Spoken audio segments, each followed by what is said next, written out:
हाँ जी। Very very good morning to all of you. आइए शुरू करते हैं हम अपनी आज की क्लास,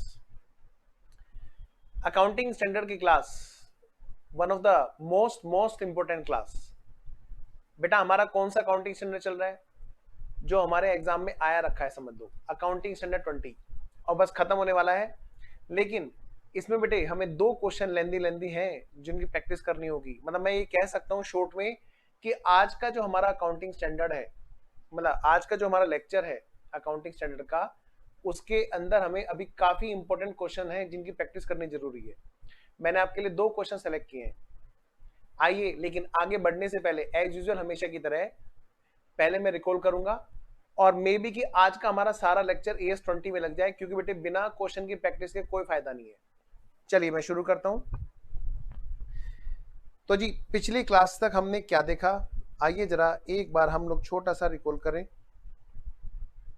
पिछली क्लास तक हमने क्या देखा जी, लीजिए आपके सामने स्क्रीन पे ओवरऑल हमने इसमें क्या देखा जी। AS20 में देखिए बेटा, AS20 के अंदर हमने देखा ईपीएस का मतलब क्या होता है, अर्निंग पर शेयर। फिर हमने देखा AS20 किस पे एप्लीकेबल है। मैंने कहा तो जानने की जरूरत भी नहीं है कि खाली लिस्टेड पे एप्लीकेबल है। क्यों? क्योंकि सारी कंपनी को शेड्यूल 3 फॉलो करना है। शेड्यूल 3 में ही आ गया स्टेटमेंट ऑफ प्रॉफिट लॉस पर कि भैया ईपीएस और बेसिक ईपीएस और डाइल्यूटेड दोनों वाले दिखाने हैं। बेसिक ईपीएस किसको कहते हैं जी? भाई सीधी सी बात है, अर्निंग जो अवेलेबल है इक्विटी शेयर होल्डर के लिए, हम उसकी बात कर रहे हैं। उसको हम डिवाइड कर देंगे weighted average number of equity share से। फिर बात करते हैं किसकी? डाइल्यूटेड ईपीएस की।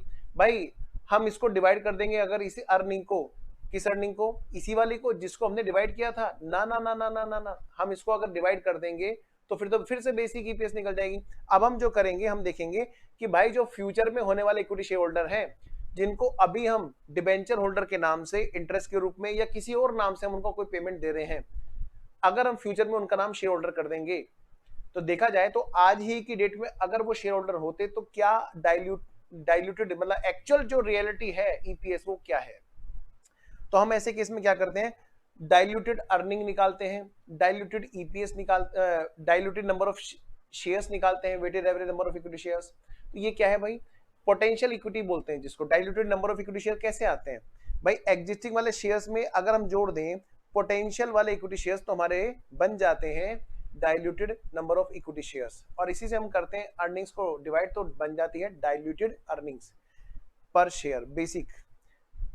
बेसिक ईपीएस अलग होती है, डाइल्यूटेड ईपीएस अलग होती है। डाइल्यूटेड ईपीएस हम लोग पोटेंशियल इक्विटी शेयर्स को काउंट करते हुए निकालते हैं। जब हम किसी को शेयर होल्डर मान लेते हैं तो हम देखते हैं कि उनको फिर डिबेंचर होल्डर नहीं मानना। जैसे यहाँ पे प्रेफरेंस शेयर होल्डर है, डिबेंचर होल्डर है, शेयर वारंट है, ऑप्शंस है, ईसोप है। बेटे हमने कुछ बातें की थी, किसके ऊपर की थी? हमने बातें कर ली थी जी कन्वर्टेबल डिबेंचर्स के ऊपर, जहां पर हमने देखा कि जब कन्वर्टेबल डिबेंचर होल्डर होंगे तो उनको ऐसे केस में क्या होगा, अगर हम शेयर होल्डर मान लेंगे तो इंटरेस्ट आफ्टर टैक्स हमारा अर्निंग में अवेलेबल बढ़ जाएगा। और जब interest earning after tax available में बढ़ जाएगा, डिबेंचर होल्डर को जो इंटरेस्ट जा रहा था वो वाला पार्ट, तो नंबर ऑफ शेयर्स भी हमारे बढ़ जाएंगे और हम उनसे डिवाइड करेंगे। ठीक है जी, यहां तक बात ओके है। अब अगली बात हमारा रह गया था अभी क्या, हमने लिख लिया था इनके बारे में, लेकिन इनके बारे में भी हमारे क्वेश्चंस रह रहे हैं बेटे। बेटे एग्जाम के हिसाब से बहुत बहुत इंपॉर्टेंट है क्वेश्चन।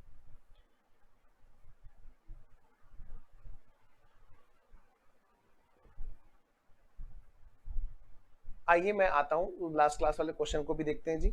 ठीक है, आइए जरा। तो मैं कह रहा हूँ बेटे अभी हमारे जो रह रहे हैं क्वेश्चन वो कौन से रह रहे हैं? कन्वर्टेबल प्रेफरेंस शेयर्स और ईसोप और शेयर वारंट।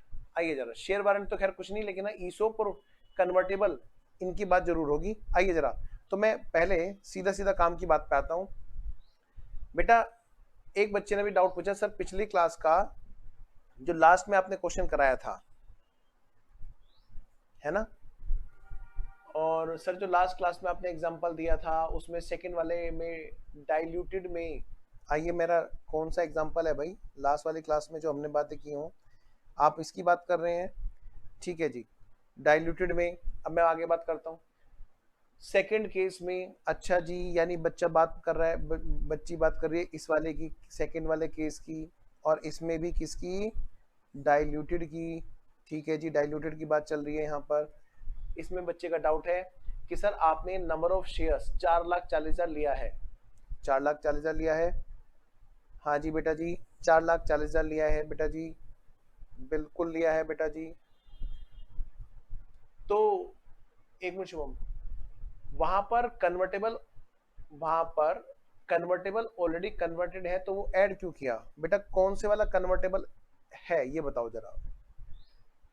हम बात कर रहे हैं किसकी बेटा? सेकंड वाले केस में हम ईसोप की बात कर रहे हैं ना बेटा। सेकंड वाले केस में हमने ईसोप की बात की, 4 लाख ऐड किया। अब सेकंड वाले केस में बेटे कन्वर्टेबल डिबेंचर कन्वर्ट हो चुके थे बेटा। सेकंड वाले केस में कन्वर्ट हो चुके थे डिबेंचर्स, इसलिए बेटा चेक करो यहां पर हमने इसका कुछ ग्राफ व्राफ बनाया क्या? चलो नहीं बनाया, बनाया होगा पक्का, ऐसा हो ही नहीं सकता नहीं बनाया, चलो कोई बात नहीं। आप ये देखो बेटा, ये कौन सी डेट में कन्वर्ट हुए, देखो जरा ध्यान से। पहले वाले ईयर में वो कन्वर्ट एबल थे, देखिए ध्यान से, कौन सी डेट में जाकर के वो कन्वर्ट हो रहे हैं, ये लिखा हुआ है ना यहाँ पे सेकंड वाले केस में। अगर डिबेंचर्स को, क्या कहा मैंने, अगर डिबेंचर्स को जनवरी 1 2020 को कन्वर्ट कर दिया गया, सुनिएगा ध्यान से शुभम, मैं आपकी बात पर भी आता हूं, है ना। अगर डिबेंचर होल्डर्स को कन्वर्ट कर दिया गया किसमें? इक्विटी में, तो हम बैलेंस शीट की डेट पे खड़े होकर ये देखेंगे आगे जाके किसका नाम इक्विटी होने वाला है। जो इसका नाम, अगर हम आज ही इक्विटी सोचें तो इसका मतलब क्या है, मैं ईयर एंड पर ये देखूंगा किसका नाम और है फ्यूचर में होने वाला शेयर होल्डर, ठीक है। तो इसका मतलब क्या है बेटा, यहां पर ये जनवरी 1 में क्योंकि कन्वर्ट हो चुके हैं तो वो तो ऑलरेडी इक्विटी में आ चुके होंगे, ठीक है। अब मैंने कहा लो भाई, वो आ चुके होंगे किसमें? कन्वर्टेबल में कन्वर्ट हो चुके होंगे, हाँ। तो अभी शुभम भी कुछ कह रहा है, सर लास्ट वाले क्वेश्चन में ना डिबेंचर्स कन्वर्ट हुए थे जनवरी को, 3 महीने के टाइम पर वो वेटेज एवरेज शेयर्स में आएगा। हाँ जी बिल्कुल आएगा जी, बिल्कुल आएगा। यहाँ पे हमने लिया नहीं है क्या? एक मिनट, लो मैं आता हूँ, ये मैंने खोल लिया एग्जाम्पल में, इसको अगर ठीक करना है तो हम लोग कर लेंगे। ये रहा जी, कन्वर्ट हो गए थे, हाँ जी ये रहा जी, बिल्कुल सही कह रहा, वेरी वेरी गुड। यहाँ पर 32,000 इंटू 5 ना, कितना हो गया? 32,000 इंटू 5, 1,60,000। हाँ जी, 1,60,000 इंटू कितने महीने तक रहा?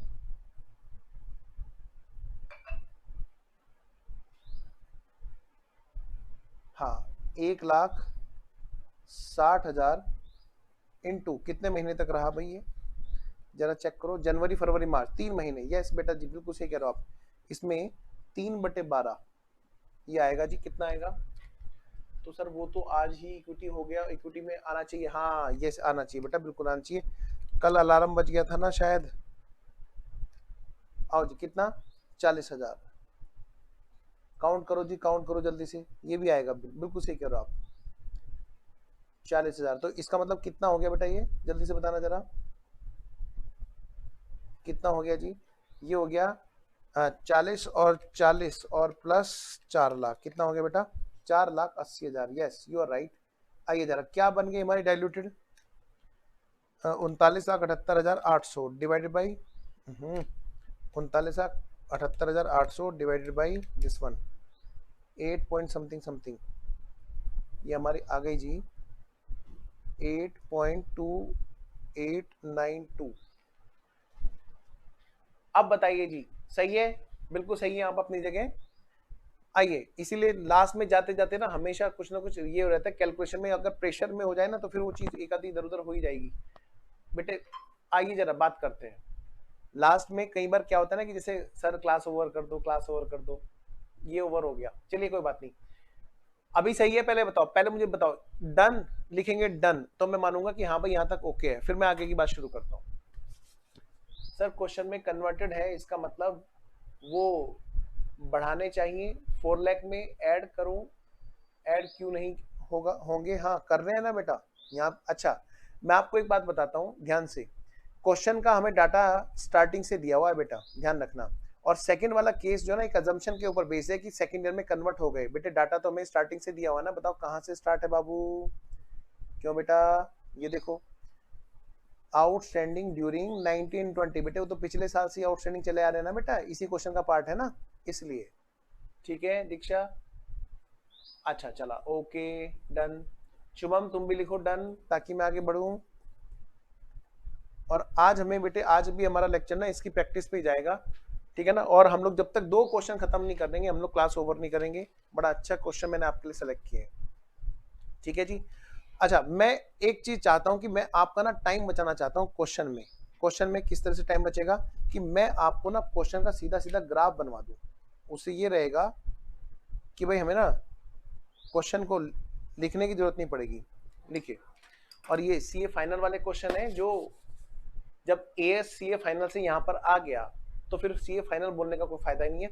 एएस यहाँ पर है तो वो सारे क्वेश्चन एएस से रिलेटेड सारे हमारे सिलेबस में है जी। आइए जी, तो मैं आपको एक क्वेश्चन लिखा रहा हूँ, फटाफट से लिखेंगे मेरे साथ साथ में। तो सबसे पहले हम बात करेंगे प्रेफरेंस डिविडेंड के बेसिस पर, ठीक है। प्रेफरेंस डिविडेंड के बेसिस पर एक क्वेश्चन है जी। तो लिखिए, मैं इसको नाम दूंगा एग्जाम्पल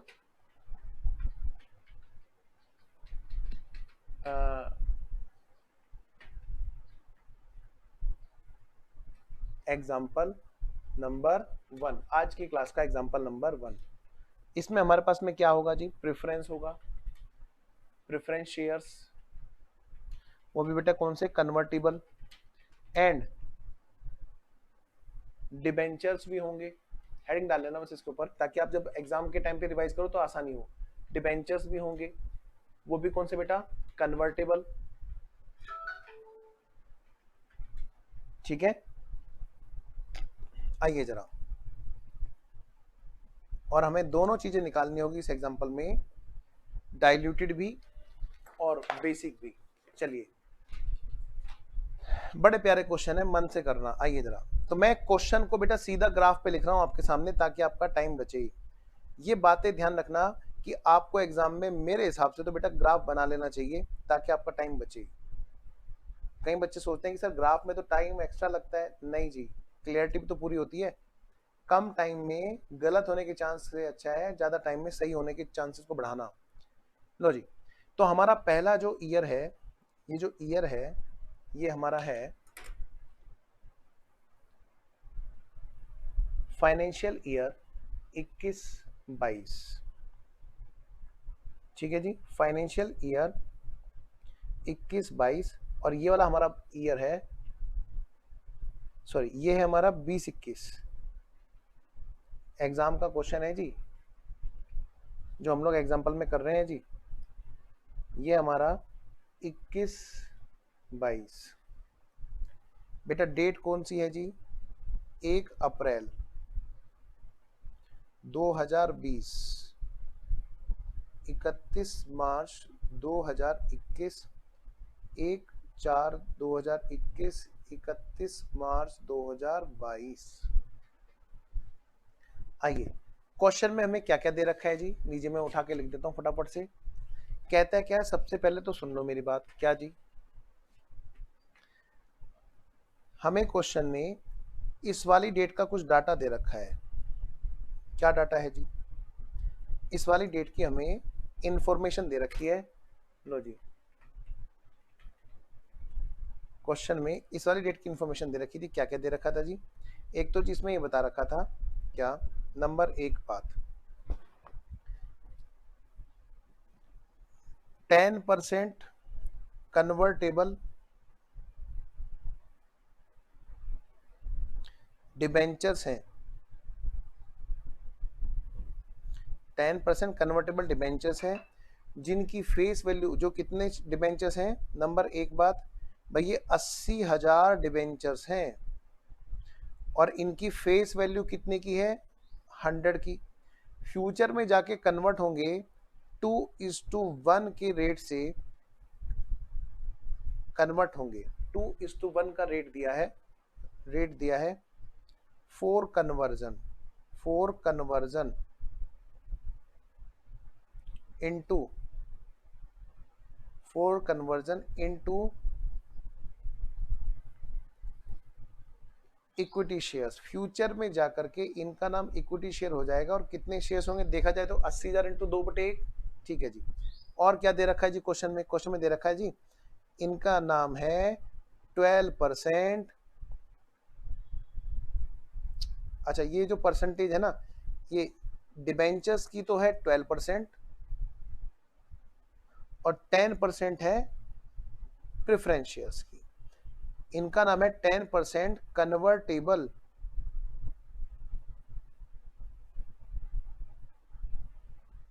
प्रेफरेंस शेयर्स, जो है कितने, ये है कितने, आइए जरा एक मिनट, छोटी सी चेंज करना है मेरे को, प्लीज आप एक मिनट इसको ना, ये जो 80 है, डिबेंचर्स तो हैं हमारे 10,000 और ये है हमारे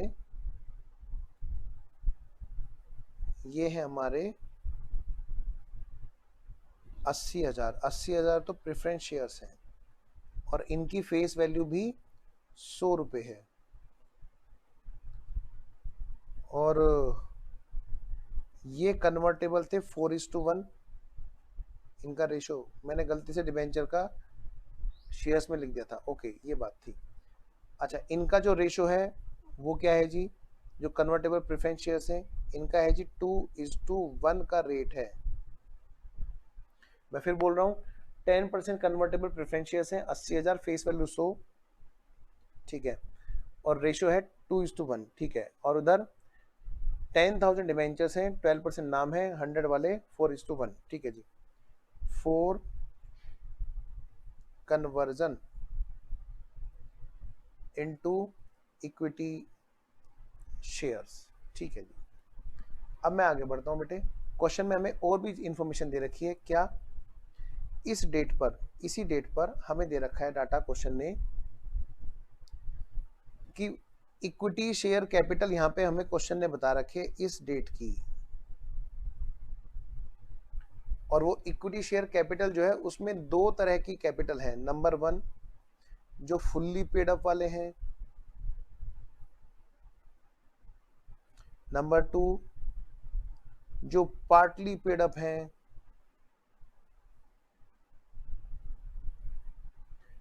अच्छा जी, हाँ जी।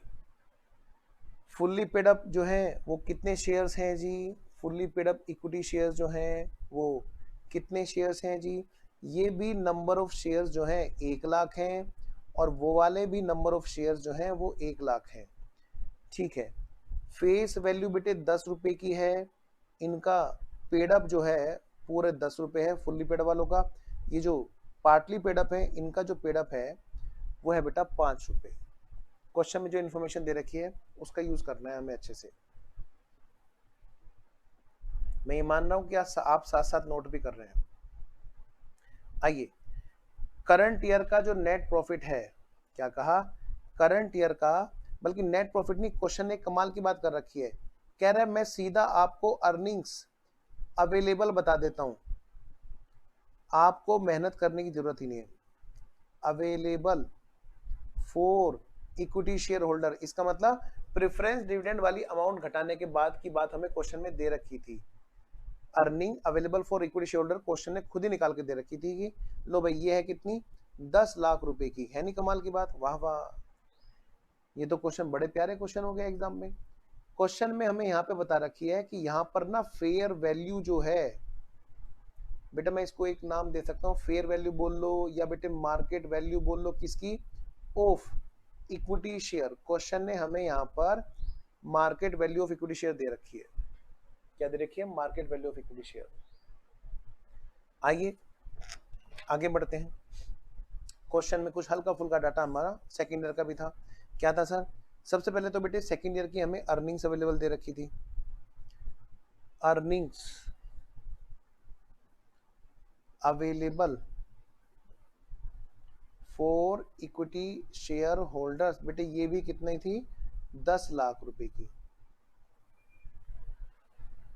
अब अगली बात करते हैं जी, यहां पर बेटे एक बात और कही गई थी, क्या, कि 1 अक्टूबर को,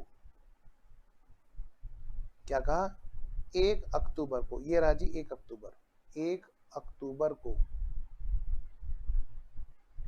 यहां पर जो फाइनल कॉल की गई थी, इस पर फाइनल कॉल की गई थी at the rate of 5 on 1 lakh जो पार्टली पेड अप है,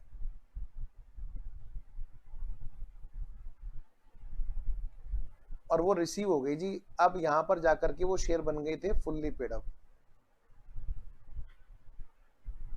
अगली बात क्वेश्चन में दे रखी थी यहां पर कि यहां पर इधर इस डेट पर, और ये डेट क्वेश्चन ने बता रखी थी 1 जनवरी 2022। क्या हुआ जी यहां पर, बताओ सर क्या हुआ।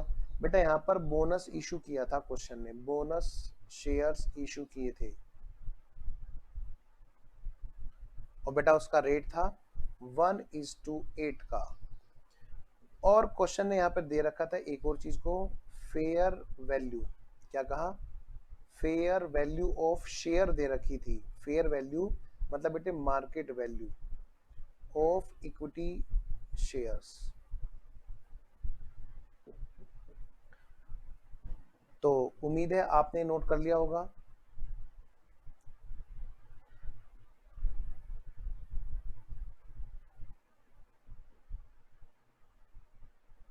आइए आगे बढ़ते हैं। अब यहां पर लिखिएगा क्वेश्चन ने हमसे क्या रिक्वायरमेंट रखी है। क्वेश्चन कहता है calculate basic and diluted EPS. क्या, EPS for both year.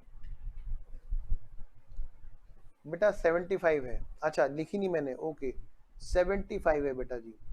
Fair value यहाँ पर कितने की है, 75, और यहाँ पर भी 75 है। लो जी, दोनों जगह पर हमें 75 दे रखी थी। ठीक है जी,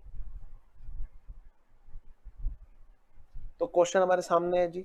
ठीक है सर, क्वेश्चन हमारे सामने है।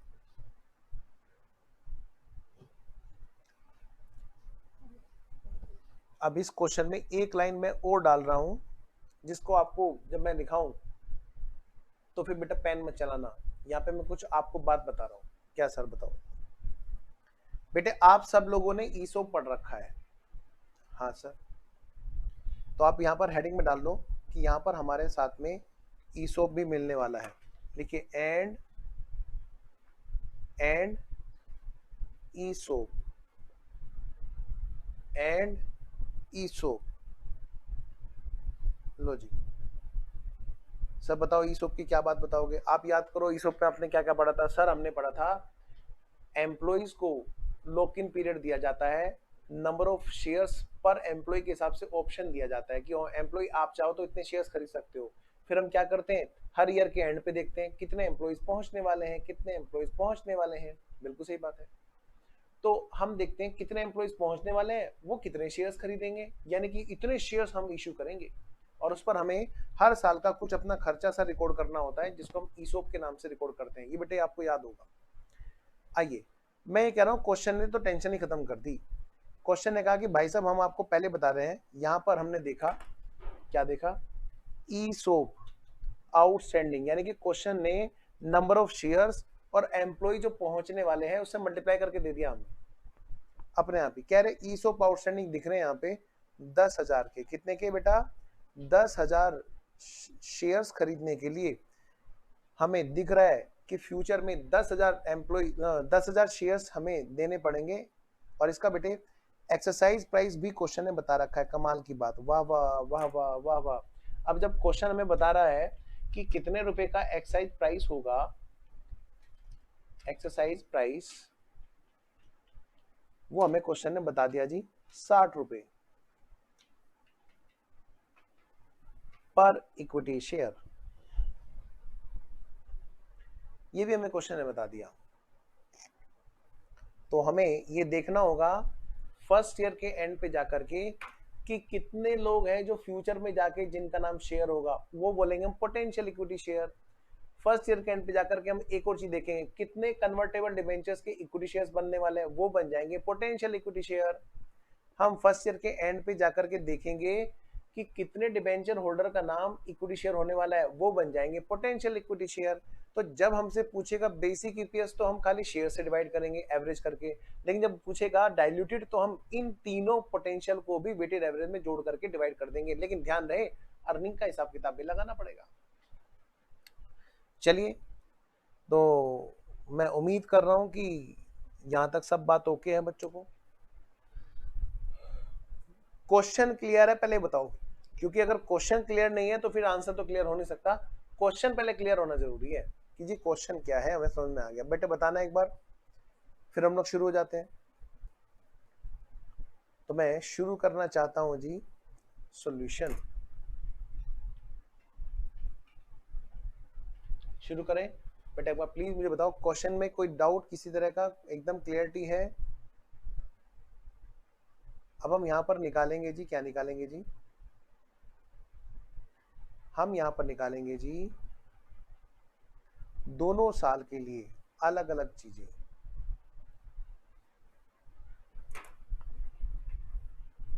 क्लियर है? शुभम तुम भी बताओ। Statement showing calculation of basic and diluted EPS for both years.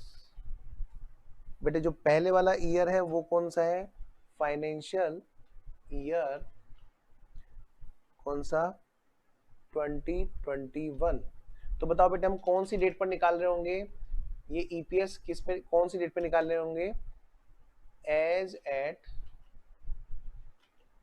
31 मार्च 2021 को जो हमारा statement of profit and loss होगा उसके फेज पर हम लोग ये लिखने जा रहे होंगे, यानी कि 31 मार्च 2021 को बैठ करके हम लोग ये निकाल रहे होंगे। नंबर एक बात। फिर नंबर दूसरी बात, अब ये बात आएगी दूसरे वाले ईयर के लिए।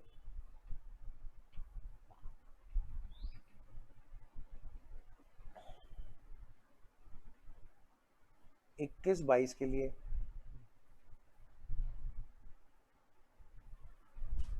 पहले थी ये 20-21 के लिए। लो जी, कोई जल्दबाजी नहीं करेंगे वरना गड़बड़ होने के पूरे चांसेस हैं। बेटा सबसे पहले हम बात करेंगे क्या? Basic EPS. बताओ भाई बेसिक ईपीएस का क्या फॉर्मूला है? सर बड़ा सिंपल है, अर्निंग्स अवेलेबल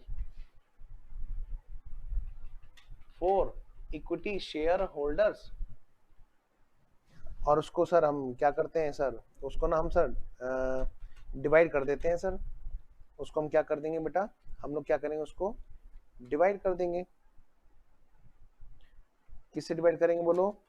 उससे हम डिवाइड करेंगे sir weighted average number of equity share से, है ना? दोनों जगह पर भाई यही तो फॉर्मूला लगेगा, है ना? देखो कितना सिंपल। चलिए आइए शुरू करते हैं। तो भाई हमारी अर्निंग अवेलेबल तो हमें क्वेश्चन में दे रखी है, आइए जरा निकालो बेटा। अर्निंग हमारी अवेलेबल कितनी दे रखी है? 10 लाख। नंबर एक बात, बस अब तो 10 लाख को डिवाइड करना बाकी है। देखो सबसे मुश्किल काम तो मैंने लिख दिया, अब आसान काम तुम मुझे करके बताने वाले हो, है ना? 10 लाख लिखना बड़ा मुश्किल काम था क्योंकि क्वेश्चन दे रखा था। अब weighted average number of equity shares तुम मुझे बताओगे? कौन बताएगा जी? सर हम बताएंगे। निकालो तो फिर वेटेड। अच्छा इसको मैं एक नाम दूं, नंबर 1। एक तो जी हम ये निकाल रहे हैं यहाँ पर।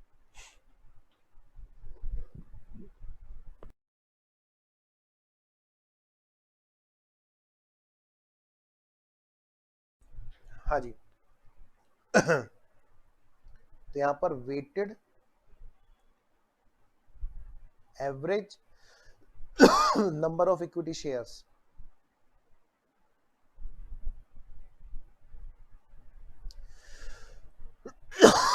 कितने कितने आएंगे जी? लो जी, सबसे पहली बात यहां पर एक तो जी जो 1 लाख शेयर्स हैं इनटू 10 में से 10 पेड अप है। कितने टाइम तक रहे? 12 में से 12। ये बेटा फुल्ली पेड अप की मैं बात लिख रहा हूं। अब पार्टली पेड अप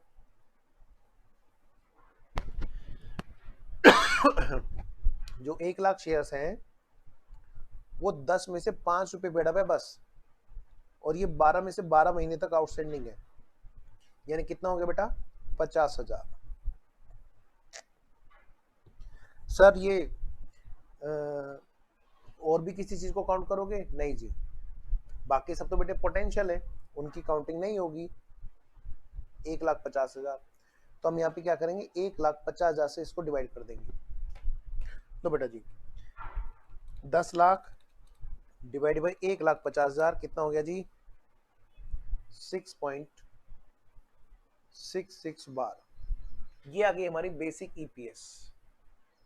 ठीक है जी, एक मिनट जरा मैं पानी पी लेता हूँ, आप लोग जल्दी से करें, दूसरे वाले की आप निकालेंगे और डाइल्यूटिव भी निकालो।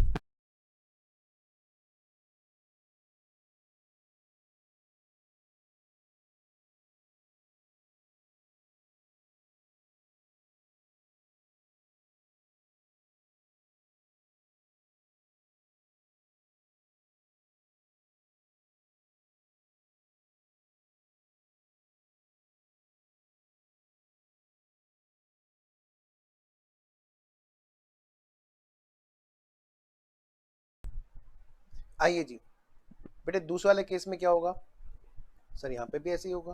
मैंने कहा निकालो, कैसे होगा जी बताओ जरा। ऐसे होगा जी, नंबर 1, 1,00,000 शेयर्स जो फुल्ली पेड अप थे, 10 में से 10 थे, वो तो पूरे 12 महीने आउटस्टैंडिंग रहे। यस सर, मतलब इनका तो वेटेड एवरेज 1,00,000 ही रहेगा। दूसरे वाला बेटा जो 1,00,000 है, आपको पता है 5/10 तो पूरे साल भर रहा। हाँ सर, लेकिन जो बाकी का पार्टली पेमेंट आया वो 1 अक्टूबर को आया। 1 अक्टूबर, अप्रैल, मई, जून, जुलाई, अगस्त, सितंबर, 6 महीने तक वो हमारा पेड अप पार्ट रहा। बाकी के 5 रुपए हमारे पास में इन्वॉल्व रहे 12 में से 6 महीने तक। तो यानी देखा जाए तो ये एक तरह से कितने के बराबर हो गया? अरे यहाँ पे गड़बड़ हो गया, ये 50,000 आएगा। किसके बराबर हो गया? ये 50,000 हो गया जी, और ये कितना हो गया बेटा? 25,000। यानी बेटा जी कितने के बराबर हो गया वेटेड एवरेज इसका? 1,75,000 के बराबर। लो जी, अब बताना बेटा जी कितना बैठ गया यहाँ पे, हिसाब किताब चलिए जरा। भाई इसको डिवाइड कर देंगे 1,75,000 से, तो कितना आ गया जी? 10 लाख डिवाइड बाई 1,75,000। रुको, एक चीज और भी तो है यहाँ पर, बोनस भी तो आया है। अच्छा पर वो तो डाइल्यूटेड में आएगा, रुकिए। नहीं नहीं, वो तो वेटेड एवरेज में ही आएगा ना, बोनस है बेटा, बोनस को भी काउंट करो। तो 1,75,000 प्लस जो बोनस शेयर्स हैं बेटे, वो तो शुरू से माने जाते हैं। आप बताओ बोनस शेयर्स इसमें कितने मिल रहे होंगे, इनको चेक करो जरा। भाई बोनस शेयर्स कितने मिल रहे होंगे देखना जरा। भाई 1,00,000 और 1,00,000 कितने? 2,00,000 शेयर्स हैं, है ना? तो मैं बात करूं 2,00,000 शेयर्स डिवाइड बाई 8 इंटू 1/8 कितना हो गया? 25,000 बोनस शेयर्स है बेटा। 25,000 दोबारा बता दूं, आइए पहले एक बार बोनस लिख लो, मैं उसको बताता हूँ अभी दोबारा से। ये बोनस शेयर्स 25,000 और मिल गए यहाँ पर, तो कितने हो गए टोटल? 2,00,000 हो गए। आइए जरा मैं आपको बताता हूँ अब आगे की बात। 2,00,000 से डिवाइड कर देंगे तो आ गया कितना? 5 रुपए पर इक्विटी शेयर। आइए अब एक बच्चा पूछ रहा है कि सर एक बार बताओ जरा ये 25,000 कैसे आया? मैं तो कह रहा हूँ मैं तीनों चीजों को दोबारा बता देता हूँ, तीनों को। बेटे 1,00,000 तो हमें पता है कि 12 में से 12 महीने तक चलता रहा, बिल्कुल। आपको पता है 2 तरह के शेयर थे यहाँ पर, ये तो बेटे फुल्ली पेड अप थे, और ये पार्टली जो है ना, पार्टली, हाँ जी, इसमें पहले से 5 रुपए तो हमारे पास में थे, पिछले साल से पेड अप थे, जो 12 के 12 महीने तक हमारे साथ चले। लेकिन जो बाकी के जो पार्टली हैं, 5 रुपए जो आए, नए वाले 5 आए, वो 1 अक्टूबर को आए हमारे पास, पेड अप बना 1 अक्टूबर को, और वो 1 अक्टूबर से 6 महीने तक हमारे साथ रहे। ठीक है, आप इसको दूसरे तरीके से भी कर सकते हैं, आप इसको एक और तरीके से कर सकते हैं। बताऊं क्या? बताओ सर। इसी कैलकुलेशन को आप एक अल्टरनेटिव तरीके से भी कर सकते हैं।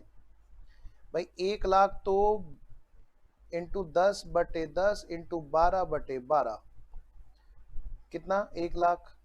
फिर दूसरी, ये तो फुल्ली पेडअप की होगी। अब बेटा पार्टली पेडअप की आप इस तरह से भी कर सकते हैं। क्या भैया? 1,00,000 जो है ना, हाँ जी, शुरू के 5/10 इंटू 6 बटे 12। शुरू के 6 महीने तक वो 5 रुपए पेड अप था, ठीक है जी। और नेक्स्ट वाले 6 महीने वो 1 लाख जो है 10 में से कितने रुपए पेड अप हो गया, 10 रहा। ऐसे भी आप कर सकते हैं, तब भी आपका सेम आएगा बेटा। मेन है पेड अप कितने टाइम तक रहा। आप ऐसे भी कर सकते हैं कि वो जो पार्टली पेड वाले शेयर्स हैं शुरू के 6 महीने 5 रुपए के हिसाब से थे, लेकिन वही 1 लाख नेक्स्ट वाले 6 महीने 10 रुपए के हिसाब से है। शुभम डन, एक बार प्लीज लिखेंगे डन, ताकि मुझे पता चल जाए कि आपका डाउट क्लियर होगा, फिर मैं आगे बढ़ूंगा। बोलो जी बेटा जी, कोई जल्दी नहीं है, इंपॉर्टेंट एएस है। शुभम बोलो बेटा, जवाब मुझे साथ साथ दो बच्चों। तो सबसे पहले हमने बात की किसकी, बेसिक ईपीएस की। अब हम किसकी बात करेंगे यहाँ पर, सेकंड वाले पॉइंट की। आइए जरा, और सेकंड पॉइंट है हमारा डन, ओके। सेकंड पॉइंट जो है हमारा वो है हमारा डाइल्यूटेड ईपीएस के लिए। देखिए बेटा, सेकंड पॉइंट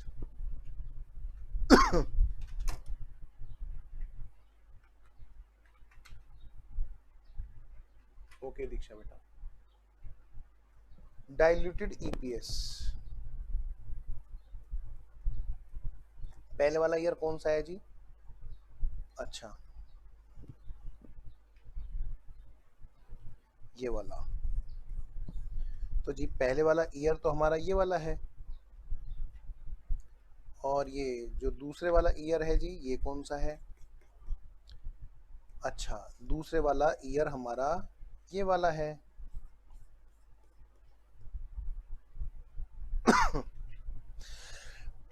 अब हम बना रहे हैं बेटा डाइल्यूटेड ईपीएस की कैलकुलेशन को। तो जी कैसे होगा जी, आइए जरा चेक करते हैं। सबसे पहले हमें क्या चाहिए, हमें अर्निंग अवेलेबल, यहां पर मैं एक बात लिखूं क्या, is equal to what, earnings available for equity share holders plus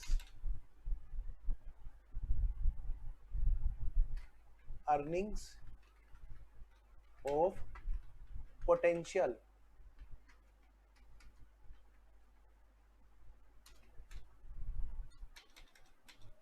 equity share holders. जो ये आएगी उसको हम क्या करेंगे बेटा, उसको हम डिवाइड करेंगे, किससे डिवाइड करेंगे बताओ सर, उसको हम डिवाइड करेंगे इक्विटी, वो जो हमने पहले निकाला था weighted average number of equity shares plus potential equity share, potential equity shares, दोनों को जोड़ देंगे सर, तो ओवरऑल हमारे पास में जो आ जाएगा डाटा, इसी को हम लोग यूज करेंगे। इधर भी यही बात होगी जी, ठीक है जी, इधर भी यही बात होगी जी।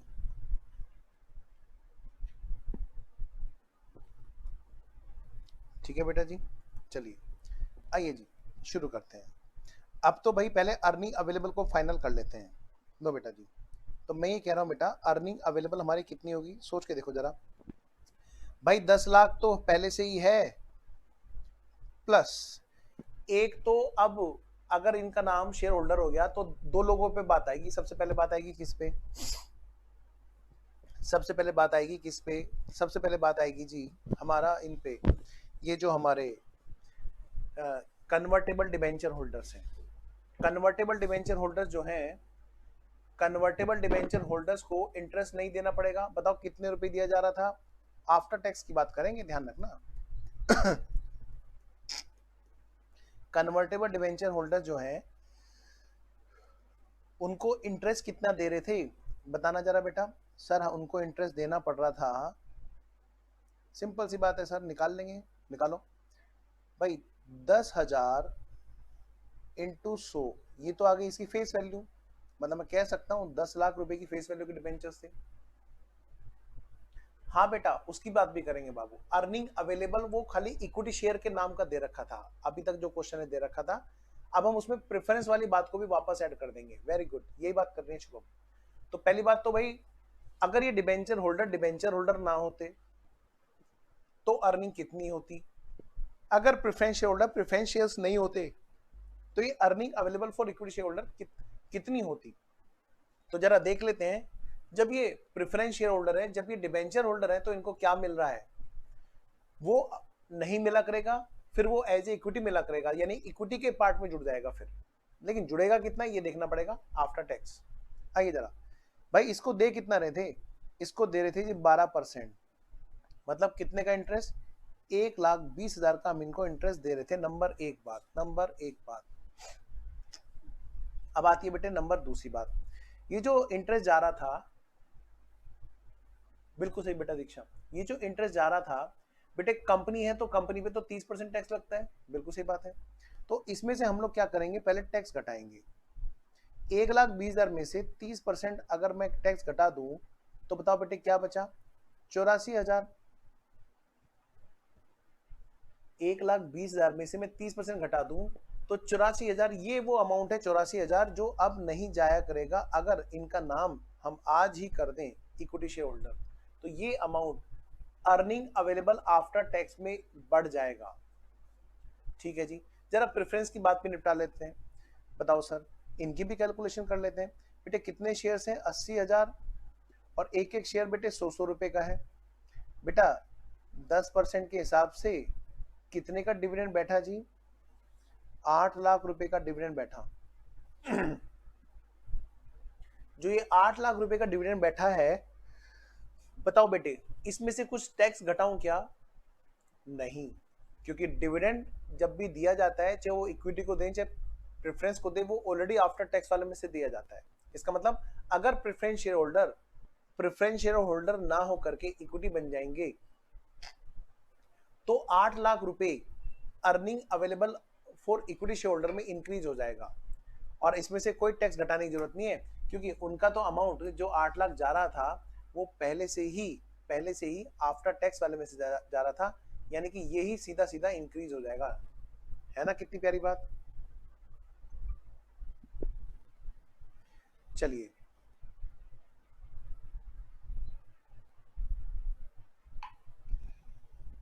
आइए, तो भाई ठीक है, मैं इसको जोड़ देता हूं। भाई अगर तुम्हारा नाम इक्विटी शेयर होल्डर हो जाए तो तुम्हारे भाई अर्निंग कितनी यहाँ पर इंक्रीज हो जाएगी, इक्विटी के नाम में अर्निंग अवेलेबल में। भाई एक तो बढ़ जाएगी 84,000 इंटरेस्ट के नाम का, और दूसरा बढ़ जाएगा बेटे डिविडेंड के नाम का, कितना, 8 लाख।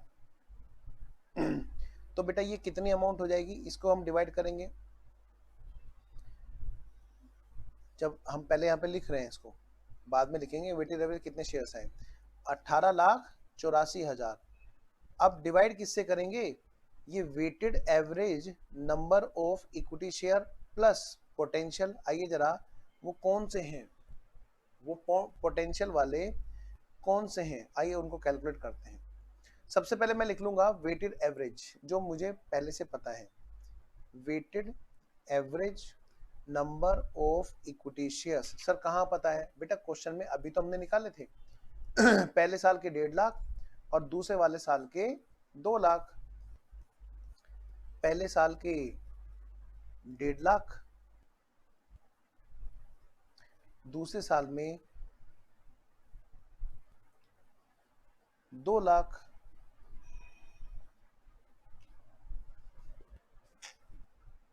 अब इसमें मैं जोड़ दूंगा होने वाले मतलब equity share holder potential equity shares. बेटे इसमें पता है 2 हैं, इसमें 2 हैं।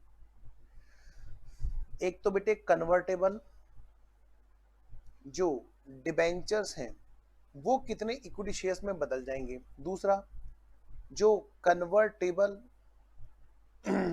प्रेफरेंस शेयर्स हैं वो कितने में बदल जाएंगे। एएस खत्म कराने की जल्दी मुझे भी है, लेकिन ऐसी नहीं कि जरा सा भी रिस्क हो जाए। बिना प्रैक्टिस के कोई बात नहीं बनेगी। रेगुलर बैच है जी, तो बात भी वैसी होनी चाहिए। आइए जरा, कितने डिबेंचर्स में कन्वर्ट कर देंगे, कितने प्रेफरेंस शेयर्स में होगी बात। भाई ये डिसाइड हुआ था कि जो डिबेंचर्स हैं वो हर एक डिबेंचर को 4 से मल्टीप्लाई कर दो, यानी बेटे कितने शेयर्स में कन्वर्ट कर देंगे इसको, देखा जाए तो 40,000 इक्विटी शेयर्स में बदल जाएंगे ये, देखा जाए तो। अगर इनके पोटेंशियल इक्विटी शेयर्स कितने हैं बेटा, 40,000 हैं। आगे बात करते हैं। आइए जरा अब इनकी बात भी तो कर लें। किनकी सर, कन्वर्टेबल प्रेफरेंस शेयर्स की। हाँ जी करो। 8 दूनी 16, 16,000 इक्विटी शेयर्स में ये लोग बदल जाएंगे। बिल्कुल सही बात है, बिल्कुल सही बात है, ठीक है। आइए जरा हम बात करते हैं इधर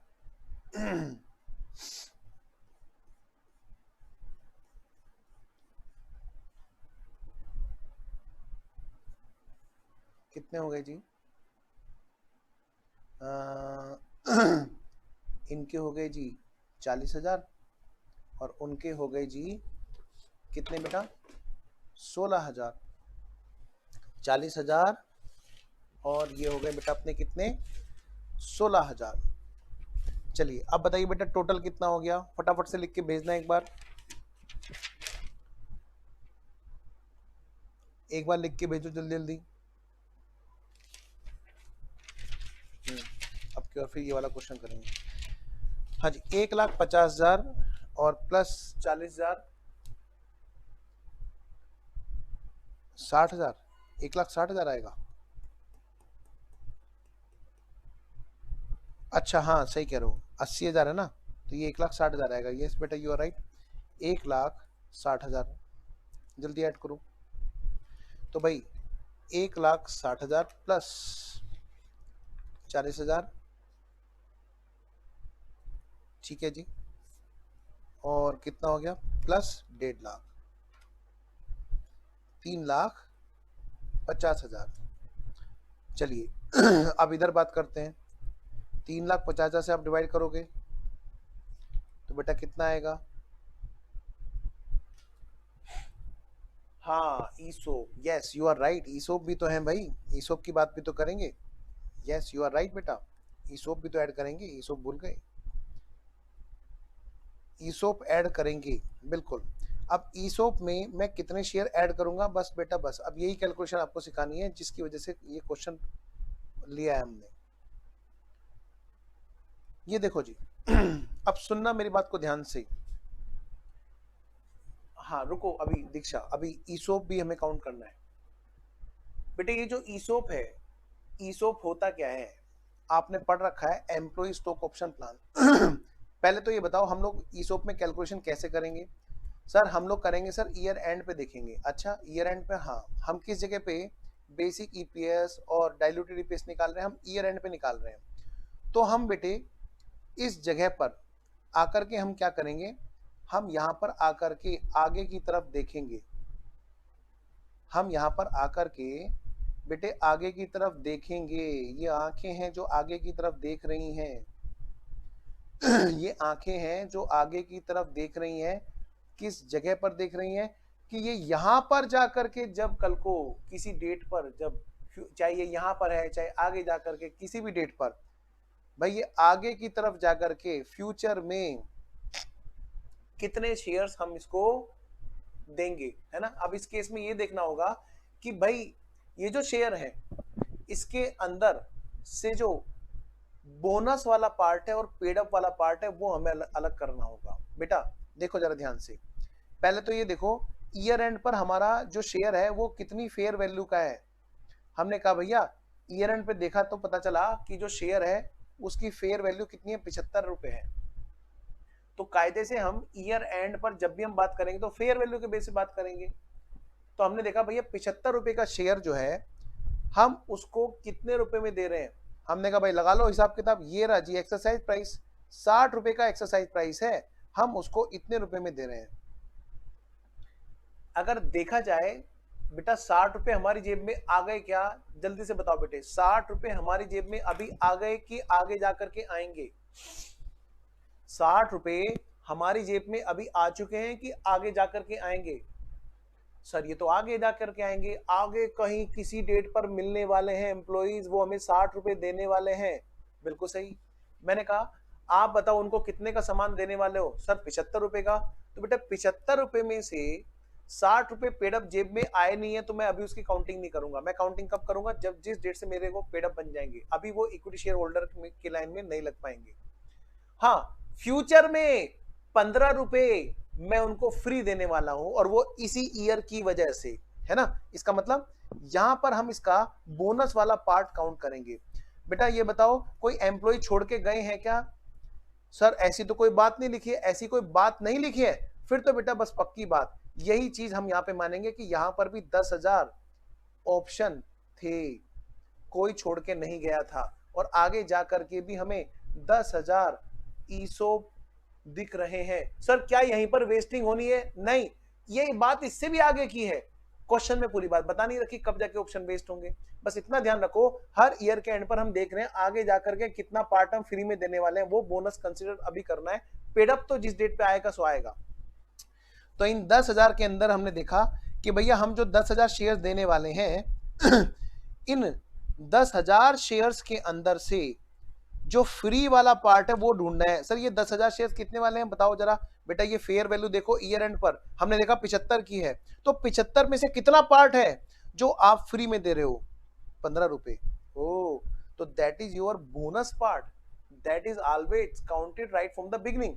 ओके, तो यानी कि 2,000 ऐसे काउंट होंगे, तब जाके हमारे कितने हो गए? 3,52,000 रुपए, sorry 3,52,000 weighted average potential equity shares के साथ में बात हो गई।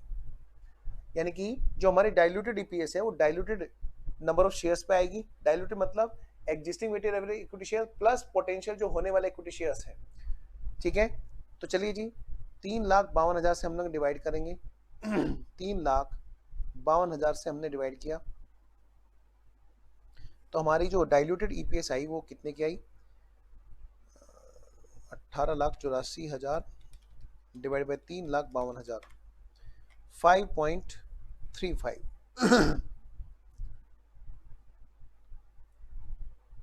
ठीक है जी। अब बात करते हैं दूसरी। क्या सर? इधर नेक्स्ट ईयर की। बेटे नेक्स्ट ईयर में भी तो देखो अर्निंग अवेलेबल कितनी है। सर नेक्स्ट ईयर में भी तो सर सेम ही रहेगी, कुछ चेंज थोड़ा ना हुआ है नेक्स्ट ईयर में। मैंने कहा अच्छा ये तो बात सही कह रहे हो तुम, कुछ चेंज थोड़ा ना होगी, सब कुछ वही तो बात होगी, यही इक्विटी शेयर्स का नाम वो हो जाएगा। बिल्कुल सही बात है लेकिन जरा आइए जरा हम लोग कैलकुलेट करते हैं यहाँ पर नंबर ऑफ शेयर्स में बस एक शेयर ऐसे आ जाएंगे जिनका नाम बोनस शेयर्स भी होगा। क्या मतलब? भाई वेटेड एवरेज 2 लाख तो है ही है, प्लस इसी में ही प्लस पोटेंशियल हमारे यहाँ पर काउंट हो जाएंगे।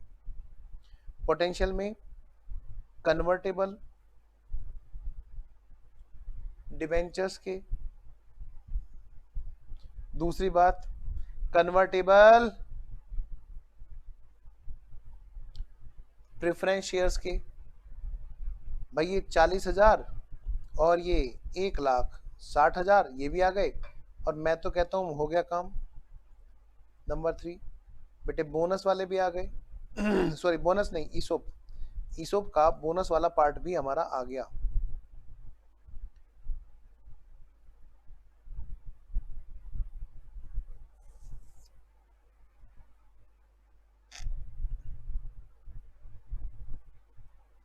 कितना हो गया जी? 4,02,000। बेटे बांटो 4,02,000 से, 4,02,000 से डिवाइड करो 18,84,000 डिवाइड बाई 4,02,000, ये आ गया कितना? 4.68 4.6866।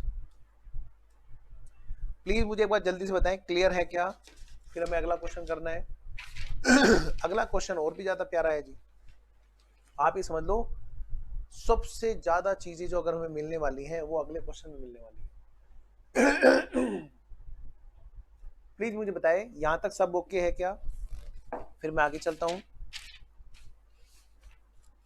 मैं वेट कर रहा हूं जी आपके जवाब का।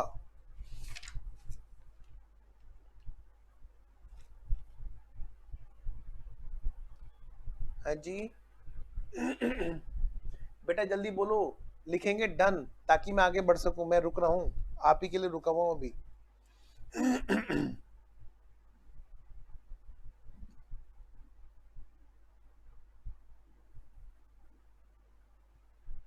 चलिए शुभम का यस है, दीक्षा जल्दी बोलो।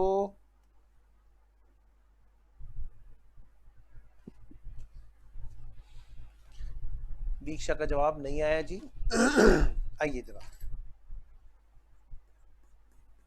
बेटा, मैं तुम्हारे लिए रुका हूँ दीक्षा।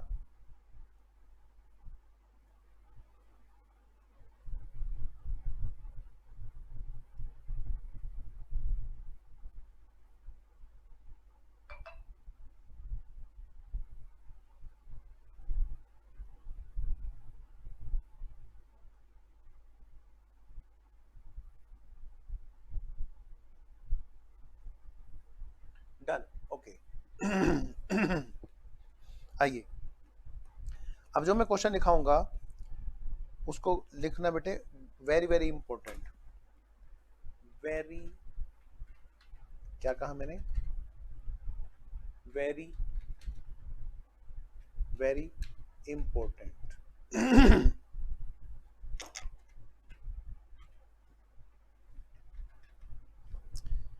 यहाँ पे डालो बेटे एग्जाम्पल नंबर 2, आज की क्लास का हमारा है ये एग्जाम्पल नंबर 2। और आइए जरा पहले जरा क्वेश्चन को लिख लेते हैं बेटे। क्वेश्चन में सबसे ज्यादा जो जोर दिया गया है वो है बेटा ईसोप के ऊपर, ठीक है, किसके ऊपर, ईसोप के ऊपर। ध्यान से सुनना,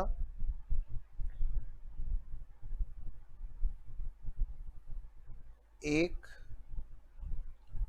दो, तीन और 4।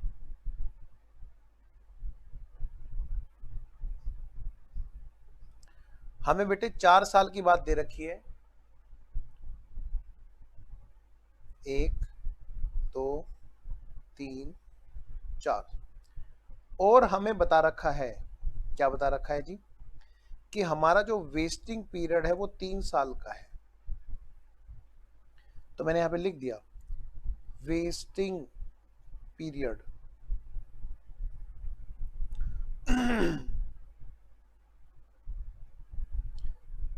बेटे सबसे पहला जो ईयर है हमारा वो हमारा है, जो सबसे पहला ईयर है हमारा वो है बेटे फाइनेंशियल ईयर 1920। क्या है, 1920। दूसरा है हमारा फाइनेंशियल ईयर 2021।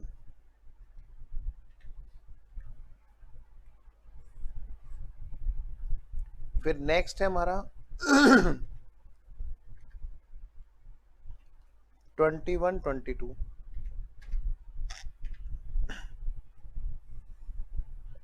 और एक और साल की डिटेल हमें दे रखी है जिसके अंदर हमें ऑप्शन को एक्सरसाइज करना था, 22-23। इसको मैं बोलूंगा, इसको मैं बोलूंगा कि ये है हमारा एक्सरसाइज पीरियड।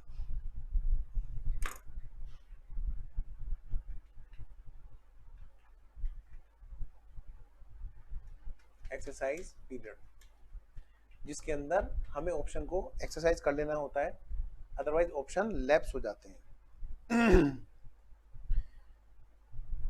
1 साल का है।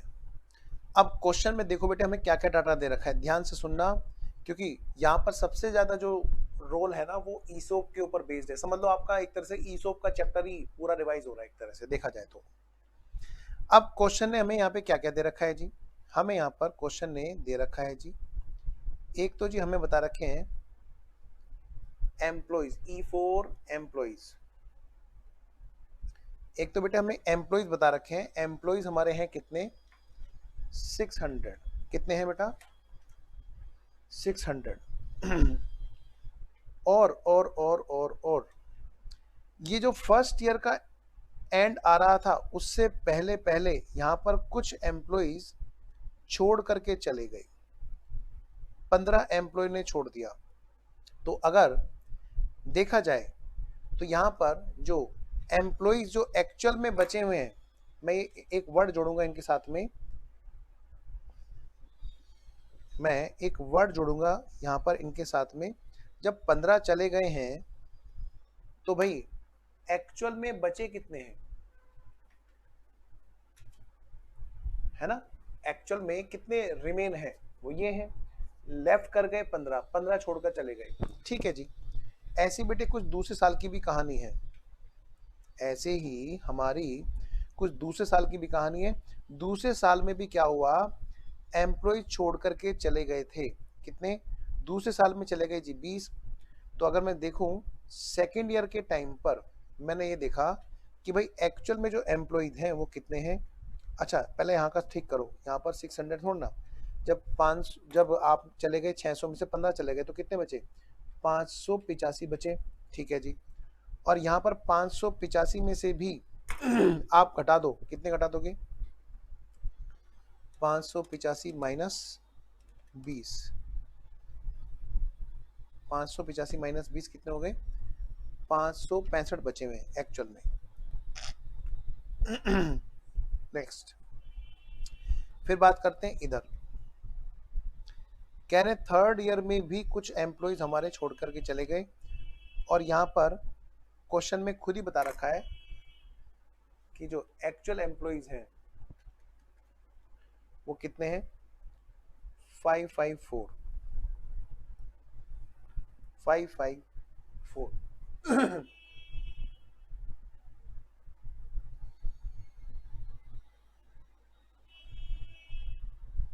554। अब अगली बात, अब क्वेश्चन में हमें और क्या डाटा दे रखा है क्वेश्चन में यहाँ पर दे रखा है कि भाई यहाँ पर ऑप्शंस पर एम्प्लॉय हमें दे रखे थे,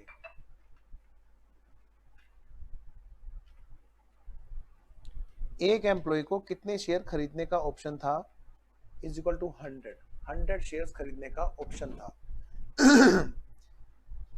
नेक्स्ट भाई इन शेयर्स का एक्सरसाइज प्राइस क्या था, एक्सरसाइज प्राइस क्या था जी भाई, एक्सरसाइज प्राइस ये था जी 45 रुपए का, 45 रुपए में ये शेयर खरीद सकते थे, जिसकी बेटा फेस वैल्यू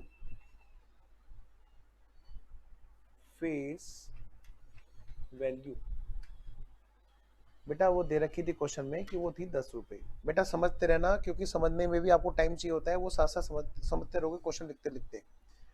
अच्छा फिर हमें क्वेश्चन ने एक चीज और भी दे रखी है क्या, इसी डेट पर हमें क्वेश्चन ने ऑप्शन समझते हो ना, ऑप्शन की फेयर वैल्यू, बेटा शेयर की फेयर वैल्यू अलग चीज होती है और ऑप्शन की फेयर वैल्यू अलग चीज होती है, आपको पता होगा। ऑप्शन की फेयर वैल्यू क्वेश्चन में दे रखी है कितने की, 15 रुपए की। यानी हमें याद आ गया कि अगर क्वेश्चन में मार्केट प्राइस देता और फिर एक्सरसाइज प्राइस देता है, हम दोनों का डिफरेंस कर लेते हैं, उसी का नाम क्या होता है, हम लोग रखते हैं fair value. Intrinsic value method था ना ईसोप में, उसको हम एक्सपेंस के रूप में रिकॉग्नाइज करते रहते हैं over the time, over the vesting period. अगर मैं देखूं तो यहाँ पर मुझे ऐसा लग रहा है, क्या ऐड कर लो 15 रुपए 45 रुपए में, यानी कि 60 रुपए का मार्केट प्राइस रहा होगा। चलिए क्वेश्चन ने हमें बोल दिया इस बात को भी, क्या कि भैया देखो ईयर एंड पर, फर्स्ट ईयर के एंड पर क्या fair value of equity share दे रखिए बेटा, इज इक्वल टू 60 रुपए बेटे हमें क्वेश्चन ने दे रखी है, 60 रुपए पर इक्विटी शेयर। बेटे क्वेश्चन ने हमें हर ईयर के एंड पर फेयर वैल्यू दी है, लो जी। सेकेंड ईयर जब एंड हुआ बेटा, फिर से हमें क्वेश्चन ने फेयर वैल्यू बताई, और यहां पर बताई 66। फिर बेटा यहां पे आई बात, यहां पर हमें क्वेश्चन ने दे रखी है बेटा 72 और क्वेश्चन ने ये कहा कि ये जो 554 यहां पर पहुंचे हैं, इनमें से कुछ ने तो एक्सरसाइज कर लिया है और कुछ का यहां पर लैप्स हो गया है। ठीक है जी, क्या कहा मैंने? इसमें से कुछ ने तो एक्सरसाइज कर लिया। बेटे एक्सरसाइज कितनों ने किया? एक्सरसाइज ऑप्शन, यहां पर बेटे 550 एम्प्लॉइज ने ऑप्शन को एक्सरसाइज किया। 554 सच्ची मुच्ची में पहुंचे थे, उसमें से 550 ने ऑप्शन को एक्सरसाइज किया, यानी कि जो लैप्स हो गए ऑप्शन, जो लैप्स हो गए ऑप्शन वो कितने एम्प्लॉइज के हैं? 4 एम्प्लॉइज के ऑप्शन यहां पर लैप्स हो गए।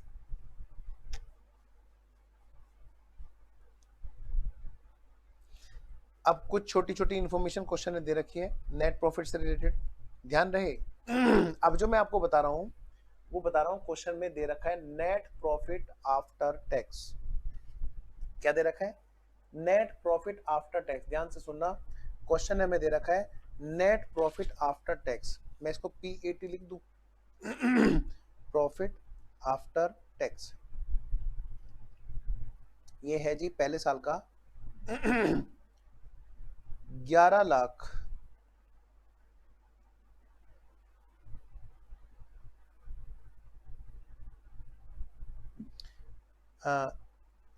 11,90,000।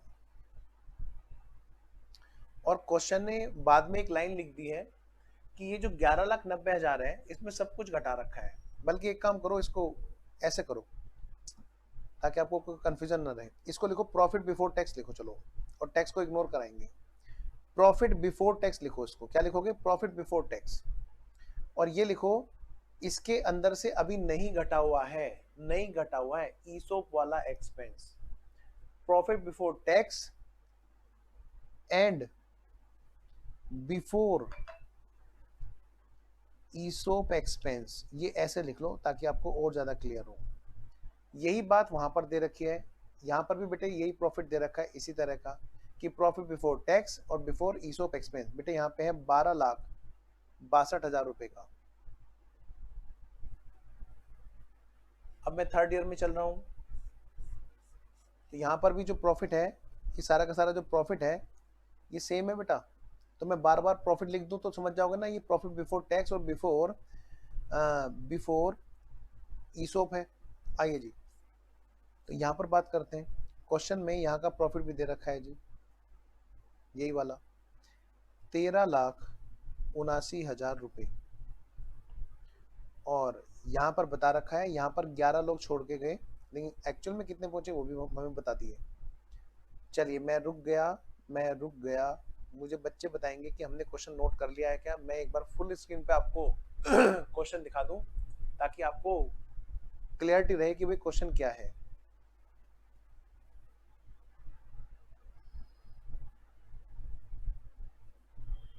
किसी का कोई मिस हो गया हो तो बेटा प्लीज एक बार देख लो सारा डाटा।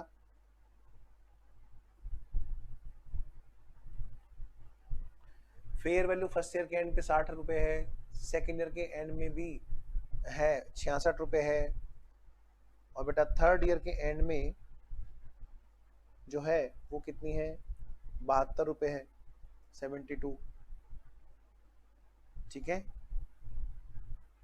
शुरू करें। चलिए नोट कर लिया शुभम ने, और दीक्षा का मैसेज नहीं आया भाई। चलिए तो जी ये हमारा क्वेश्चन, और क्वेश्चन हमसे पूछ क्या रहा है जी, भाई साहब किस बात के नंबर देगा? असली चीज बताओ ना सर, कि क्या करवाना चाहता है, नंबर किस बात के देगा, आप हमें ये बता दो बस। क्वेश्चन कहता है कैलकुलेट कीजिए। क्या कैलकुलेट कीजिए जी? कहते हैं क्वेश्चन कैलकुलेट, वेरी गुड दीक्षा, नोटेड। कैलकुलेट कीजिए basic and diluted EPS if for 2019, ये किसके लिए पूछ रहा है? इफ नहीं, ये सिर्फ 2 साल के लिए निकलवाना चाहता है आपसे। देखिए मैं आपको सबके निकलवाऊंगा, चलो मैं सबके लिए लिखता हूँ, है ना। फॉर ऑल ईयर, ये जब एग्जाम में क्वेश्चन आया था तो इसने सिर्फ 2 साल के लिए पूछा था, हम सबके निकालेंगे इसमें, है ना।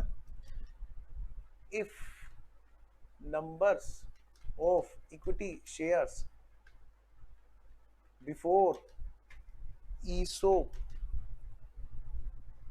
आउटस्टैंडिंग कितने हैं? ये है जी 4 लाख। अगर भाई ईसोप की बात करने से पहले 4 लाख इक्विटी शेयर्स थे,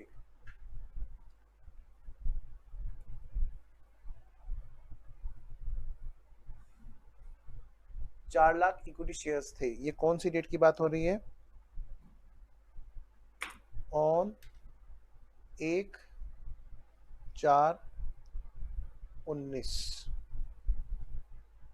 1 अप्रैल 2019 की बात हो रही है। क्या कह रहे हो सर? पहले हमें करने दो, करो प्लीज, करो, ट्राई करो। मैं पहले चाहता हूं कि मैं आपको दूं 5 मिनट, 5 नहीं 2-3 मिनट बस, ठीक है।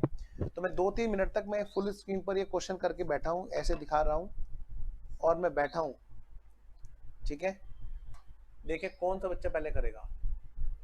पहले आप लोग करो, फिर मैं करूंगा जी।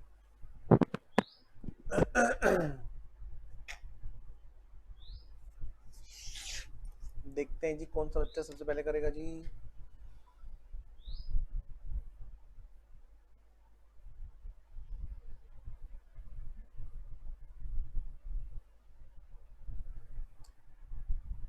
बेटा जैसे ही कर रहे हो तुरंत मुझे डन लिखना।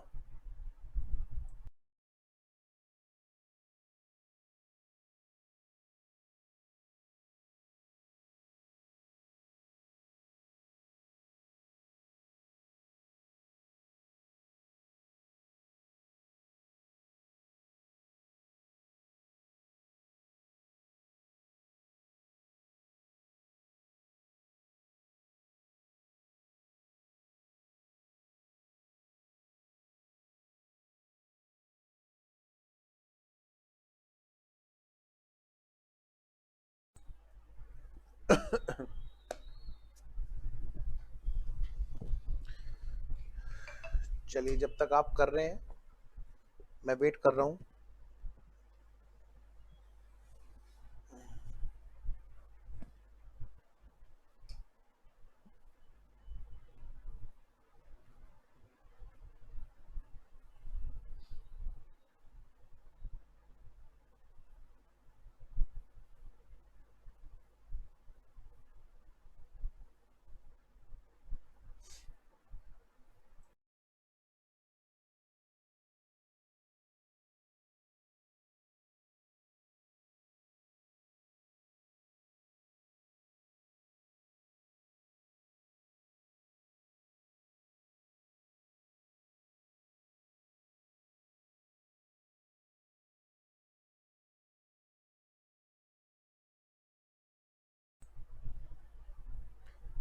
मैं वेट कर रहा हूं बेटे तब तक, ठीक है। तब तक मैं तुम्हारे लिए सॉन्ग बजा देता हूँ, मेरे को तो कुछ चाहिए ना।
अलार्म बज गया भाई, इसका मतलब सर अब आप करा दो।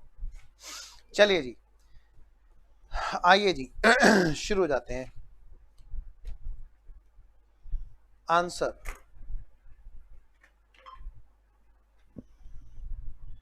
शुरू करें ना? यस सर, चलिए जी शुरू करते हैं जी। लो जी, तो आइए बेटा शुरू करते हैं। हमें क्या कैलकुलेट करना है जी? हमें कैलकुलेट करनी है बेसिक ईपीएस। तो बेटा सबसे पहले तो प्रेजेंटेशन वाइज हमें एग्जाम में कैसे करना होगा, हमें एक फॉर्मेट बनाना होगा जी।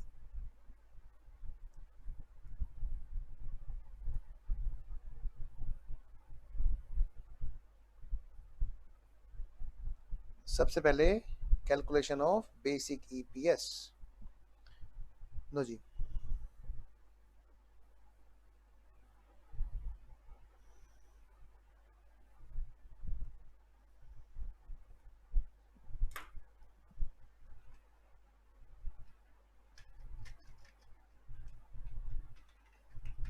Calculation of basic EPS. बेटे कौन से वाले ईयर के लिए हम बात कर रहे हैं यहाँ पर? यहाँ पर हम बात कर रहे हैं सबसे पहले 1920 के लिए। चलिए फिर हम बात करेंगे किसके लिए सर? फिर हम बात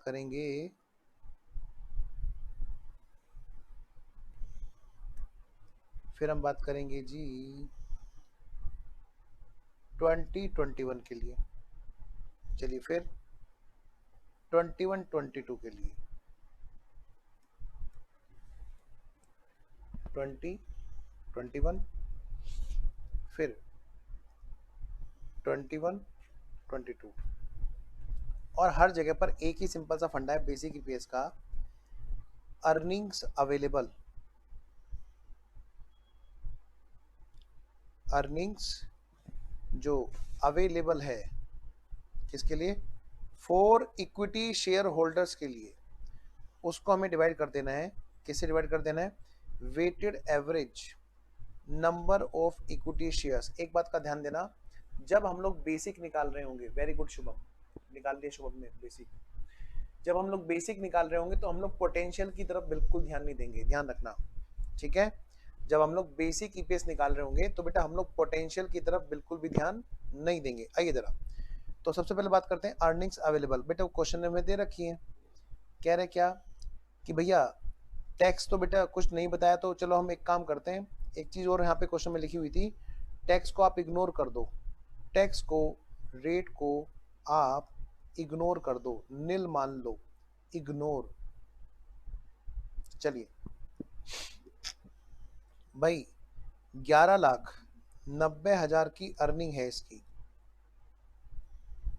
इसमें से मैं घटा दूंगा वो वाला खर्चा जो मैं ईसोप के नाम का यहां पर निकालूंगा, और जो अमाउंट आएगी उसको मैं डिवाइड कर दूंगा किससे? Weighted average number of equity share से। बिल्कुल सही बात है।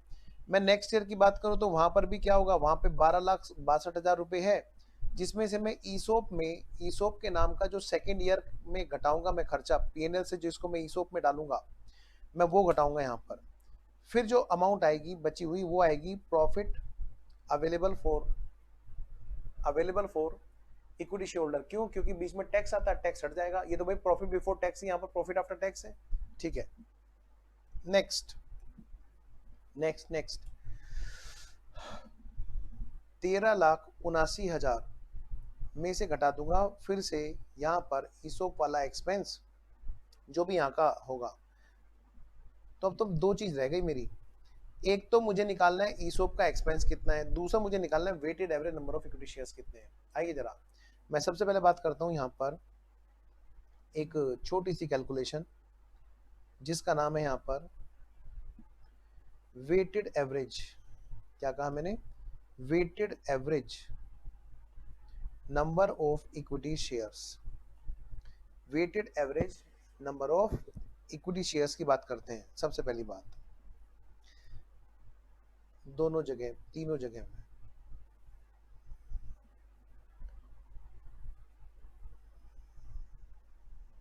अच्छा, अब ये बताओ इसमें कोई चेंज है क्या? नहीं सर।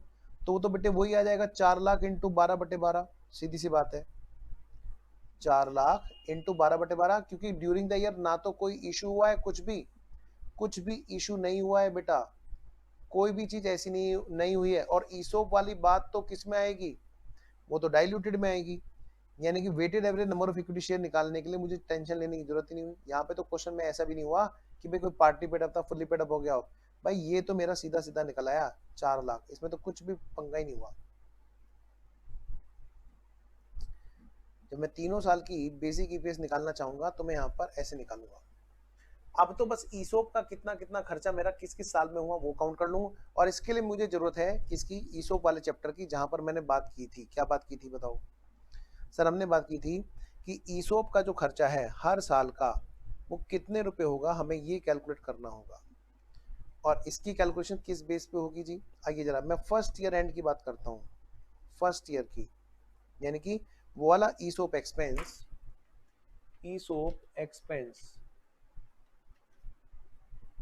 फर्स्ट ईयर का, पहले वाला ईयर 1920 कितना बैठा, फिर 2021 कितना बैठा, फिर 21-22 कितना बैठा।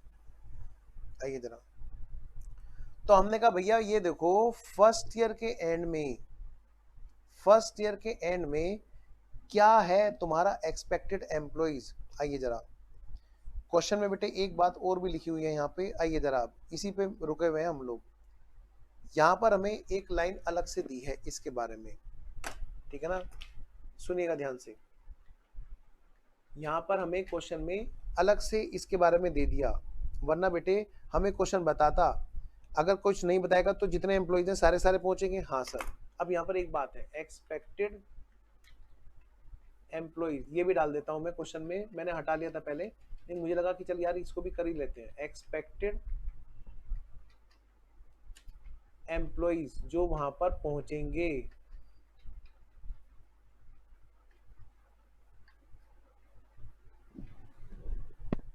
एक्सपेक्टेड एम्प्लॉइज टू रीच कितने हैं भाई? पहले साल के एंड में क्वेश्चन ने दे दिया हमें 540। अगर ये नहीं बोलता तो मैं मान लेता कि भाई जो यहाँ पर 585 है वही वहां पर पहुंचने वाले हैं एक्चुअल में। ठीक है, चलिए जी।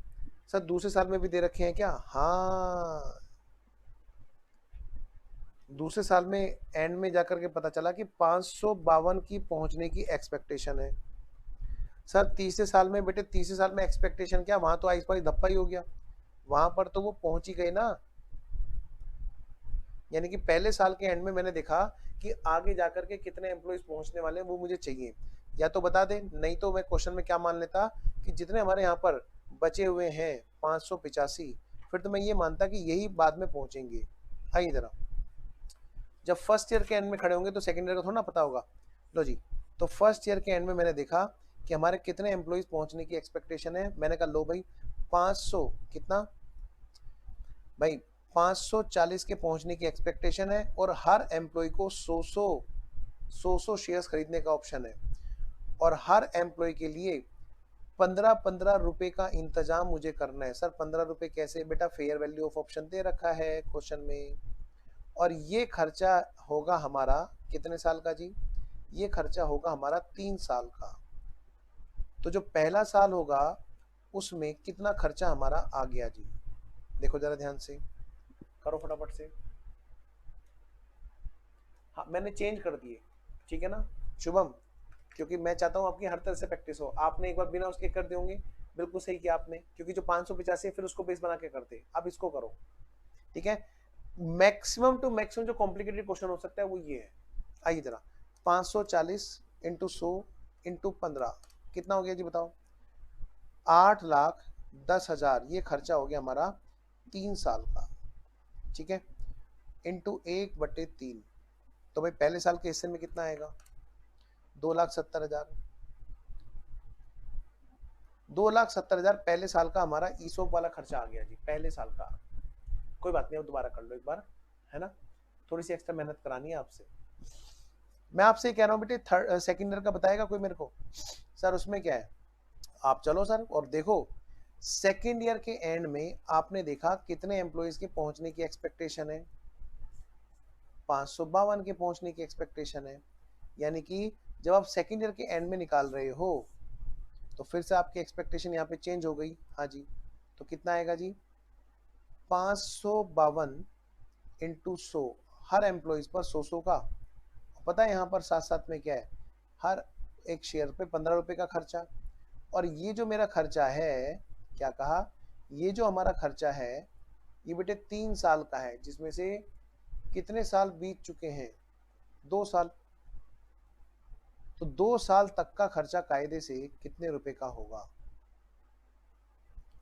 2 साल तक का खर्चा कायदे से कितने रुपए का होगा? आइए जरा, 2 साल का खर्चा हो गया जी हमारा 552 इंटू 100 इंटू 15 इंटू 2/3,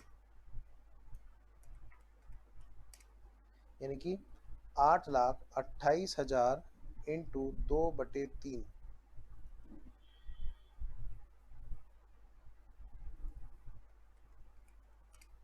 5,52,000 रुपए का खर्चा यहाँ तक रिकॉग्नाइज होना चाहिए। फेस वैल्यू चेंज हो रही है? नहीं बेटा, फेस वैल्यू नहीं। सर यहाँ पर 15 की जगह 21 नहीं आएगा क्या? 15 की जगह 21 नहीं बेटे, नहीं। क्वेश्चन मेरे सामने एग्जाम का, 15 की जगह 21 नहीं आएगा। 15 कहाँ पे आ रहा है? नहीं नहीं, 15 की बात होगी बेटा। ठीक है, फेयर वैल्यू ऑफ ऑप्शन 15 रुपए दिया ना बेटा। अगर फेयर वैल्यू ऑफ ऑप्शन 21 दिया होता तो मैं 21 से मल्टीप्लाई करता। क्वेश्चन में क्या दे रखा है? Fair value. अच्छा, फेस वैल्यू नहीं, फेस वैल्यू तो 10 रुपए ही है बेटा, उसमें कोई चेंज नहीं है। फेस वैल्यू कभी चेंज नहीं हो सकती, एक बार डिसाइड हो गई हो गई। अब यहाँ पर बेटे ये एक्सपेंस आया अप टू सेकेंड ईयर, है ना? ईसोप में यही तो पढ़ा था हमने। इसमें से घटा दो, ऑलरेडी कितने का रिकॉग्नाइज कर लिया, ऑलरेडी कितना रिकॉग्नाइज कर रखा है? 2,70,000 का। जब 2,70,000 का ऑलरेडी रिकॉग्नाइज कर रखा है तो जो सेकेंड ईयर है उसका कितने का आएगा? ये आ गया बेटा सेकेंड वाला, 2,82,000 का सेकेंड ईयर का एक्सपेंस काउंट होगा। मैं थर्ड ईयर पहुंचा भाई, थर्ड ईयर में एक्सपेक्टेशन क्या, वहां तो एक्चुअल में 554 पहुंच चुके हैं। आप देखो चार्ट पे लिखा है, वहां तो 554 पहुंच चुके हैं, वहां एक्सपेक्टेड की बात ही नहीं होगी। इनटू, और हर एम्प्लॉय को 100 रुपए के हिसाब से बेटे, और 15 रुपए का एक पे खर्चा है तो भाई, और ये 3 साल के लिए होगा, थर्ड ईयर तक कितना माना जाएगा? आइए जरा, 554 एम्प्लॉयज पहुंच चुके हैं, 100 रुपए के हिसाब से, 15 रुपए के हिसाब से, इंटू 3/3 कितना हो गया जी? 8,31,000 इंटू 3/3। भाई 3 में से 3 साल पूरे हो चुके हैं, यानी कि 8,31,000 हमारा क्या आ गया बेटा यहाँ पे, अप टू थर्ड ईयर इतने का ईसोप बन के तैयार हो जाना चाहिए। बेटा मैं अभी ईसोप की बात कर रहा हूँ, जो पीएनएल में डालने वाली बात कर रहा हूँ मैं, पीएनएल में डालने वाली बात कर रहा हूँ मैं। ठीक है, वो शेयर्स के केस में होगा, जब नंबर ऑफ शेयर्स काउंट करेंगे तब वो काउंट होता है बेटा फेयर वैल्यू। ठीक है, आइए जरा, तो मैं ये कह रहा हूँ कि तीनों साल के हिसाब से, क्योंकि यहाँ पर हम आगे की एक्सपेक्टेशन लगा रहे थे, है ना? अब क्या हुआ, यहाँ पर हमें एक्चुअल खर्चा पता चल गया, इसमें से ऑलरेडी कितना रिकॉग्नाइज कर चुके हैं भाई, 5,52,000 रुपए तक तो हम ऑलरेडी रिकॉग्नाइज कर चुके हैं। तो भाई इस वाले ईयर में कितना रिकॉग्नाइज होगा, थर्ड ईयर में कितने रुपए का रिकॉग्नाइजेशन होगा? करो जी, घटाओ जी, माइनस 5,52,000, 2,79,000 का रिकॉग्नाइजेशन होगा जी थर्ड ईयर में।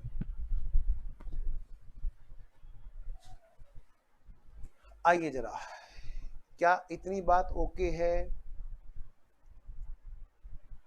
ध्यान रखना बेटा, वो फेयर वैल्यू ऑप्शन की नहीं, शेयर की चेंज हो रही है। ये फेयर वैल्यू ऑफ ऑप्शन दे रखा है, दोनों में फर्क है। मैं फिर रिपीट कर रहा हूं, fair value of share change हो रही है, फेयर वैल्यू ऑफ ऑप्शन नहीं। वो तो पहले डेट पर जब हमें फेयर वैल्यू ऑफ ऑप्शन पता चली हमने काउंट कर लिया। आइए जरा, तो भाई हर साल देखा जाए 270, 2,70,000 पहले साल में पीएनएल में से माइनस होगा, है ना। दूसरे साल में कितना बेटे, 2,82,000। तीसरे साल की बात करें तो कितना आया बेटा, तीसरे साल तो हमें एक्चुअल में पता था कि कितना होना है, 2,79,000। और हम क्या करेंगे, सभी के केस में हम क्या कर रहे हैं बेटा, 4 लाख से डिवाइड कर रहे हैं। Weighted average number of equity shares कितने हैं बेटा हमारे यहाँ पर, 4 लाख से हम लोग डिवाइड कर रहे हैं। तो हमारी जो बेसिक ईपीएस आई है यहाँ पर, बेसिक ईपीएस कितनी निकल के आई, डिवाइड करो जी, 11,90,000 माइनस 2,70,000 डिवाइडेड बाई 4 लाख। पहले साल क्या है बेटे, 2.3। आइए जरा, 12,62,000 माइनस 2,82,000 डिवाइडेड बाई 4 लाख। ये यहाँ पर आई बेटे 2.45। ठीक है जी।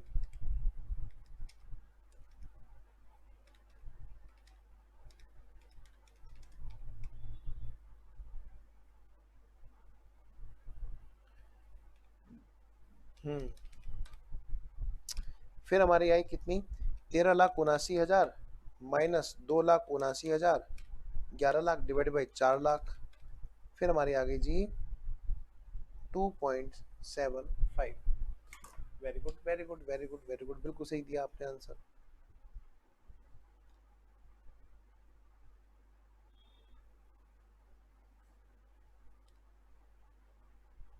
चलिए मैं आगे बढ़ता हूँ, कोई जल्दी नहीं कर रहा मैं, इसीलिए क्योंकि कई बार ना चीजें परेशान कर देती हैं बच्चों को, जो बच्चे फर्स्ट टाइम पढ़ रहे होते हैं उनको दिक्कत हो जाती है। अब बेसिक के बाद में मैं अगला निकालना चाहता हूँ डाइल्यूटेड। आइए जी, अब हम निकालेंगे इसमें डाइल्यूटेड ईपीएस। तो मैं पहुंचता हूं बेटा नेक्स्ट पेज पर, आइए जरा। अब हम निकालेंगे डाइल्यूटेड ईपीएस तीनों साल की।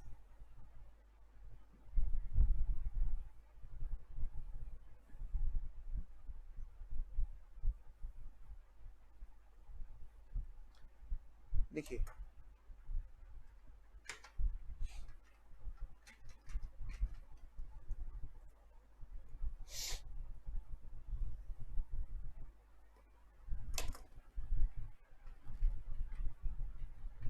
डाइल्यूटेड ईपीएस, सबसे पहले 1920, फिर 2021,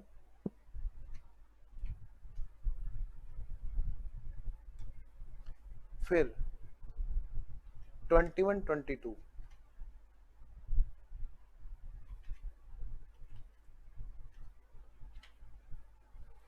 आइए जी, तो जब मैं निकालने चला बेटे डाइल्यूटेड ईपीएस तो मुझे एक फॉर्मूला समझ में आया। क्या बोलो, सब बताओ बेटे। सिंपल है सर भाई, diluted earning divide by diluted weighted average number of equity share, जिसमें बेटे पोटेंशियल वालों को भी काउंट करते हैं। आइए जरा, तो अब हम बात करते हैं जी यहाँ पर, सबसे पहले हम बात करते हैं डाइल्यूटेड अर्निंग्स की। सबसे पहले मैं बात करता हूँ बेटे किसकी, डाइल्यूटेड अर्निंग्स की। बताओ बेटे, यहाँ पर जो हमें दे रखी थी वो दे रखी थी अर्निंग, जो 11,90,000 है वो हमें क्या दे रखा था, देखो जरा क्वेश्चन में दे रखा था ना 11,90,000। इसमें से सिर्फ एक ईसोप का एक्सपेंस घटना था बस, और वो तब भी घटेगा, वो तब भी घटेगा। आइए जरा, यानी कि हमारी जो अर्निंग अवेलेबल है वो तो उसमें कोई चेंज नहीं आएगा। डाइल्यूटेड अर्निंग में इसमें कोई ऐसा तो है नहीं कि कुछ बढ़ जाएगा भाई, एम्प्लॉय शेयर होल्डर बन जाएंगे, वो एम्प्लॉय भी तो रहेंगे, और शेयर होल्डर बनने के लिए हमारा जो यहाँ पर हमारी जो अर्निंग है वो तो हमारी सेम रहेगी, 9,20,000 ही हमारी अर्निंग रहेगी जो हमारी यहाँ पर थी। और उधर की है जी 9,80,000 एज इट इज बेटे, ईसोप एक्सपेंस घटाने के बाद। अच्छा फिर इधर 11 लाख एज इट इज रहेगी जी, उसमें कोई भी चेंज नहीं आएगा। नंबर एक बात। अब मैं इसको डिवाइड करूंगा किससे, diluted weighted average number of equity shares से। अब तो बस एक चीज निकल जाए, बस एक चीज निकल जाए, diluted number of equity shares. तो जी, और यहाँ पर जो diluted number of equity shares हैं वो कैसे आएंगे जी, आइए जरा। तो डाइल्यूटेड, मैं यहाँ पर हेडिंग डाल दूँ क्या, मैं हेडिंग डाल देता हूँ, diluted weighted average number of equity shares, potential equity को जोड़ के। बेटा सबसे पहली बात, इसमें पहले तो हमारा पुराने वाला वेटेड एवरेज तो आ ही जाएगा, वेटेड एवरेज जो हमने निकाला, number of equity shares.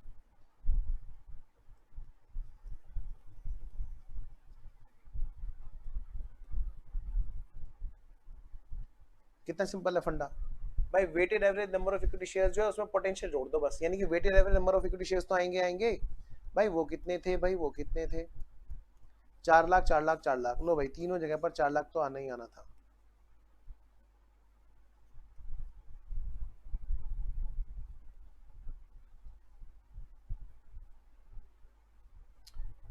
Plus इसमें हम कर देंगे अब क्या, पोटेंशियल। बेटे पोटेंशियल के नाम पर यहाँ पर इस क्वेश्चन में क्या है, सिर्फ और सिर्फ ईसोप है।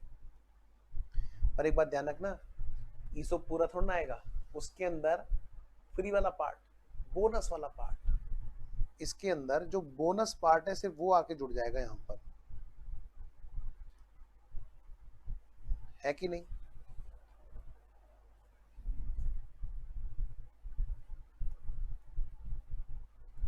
इसके अंदर जो बोनस वाला पार्ट है वो जुड़ जाएगा बेटे।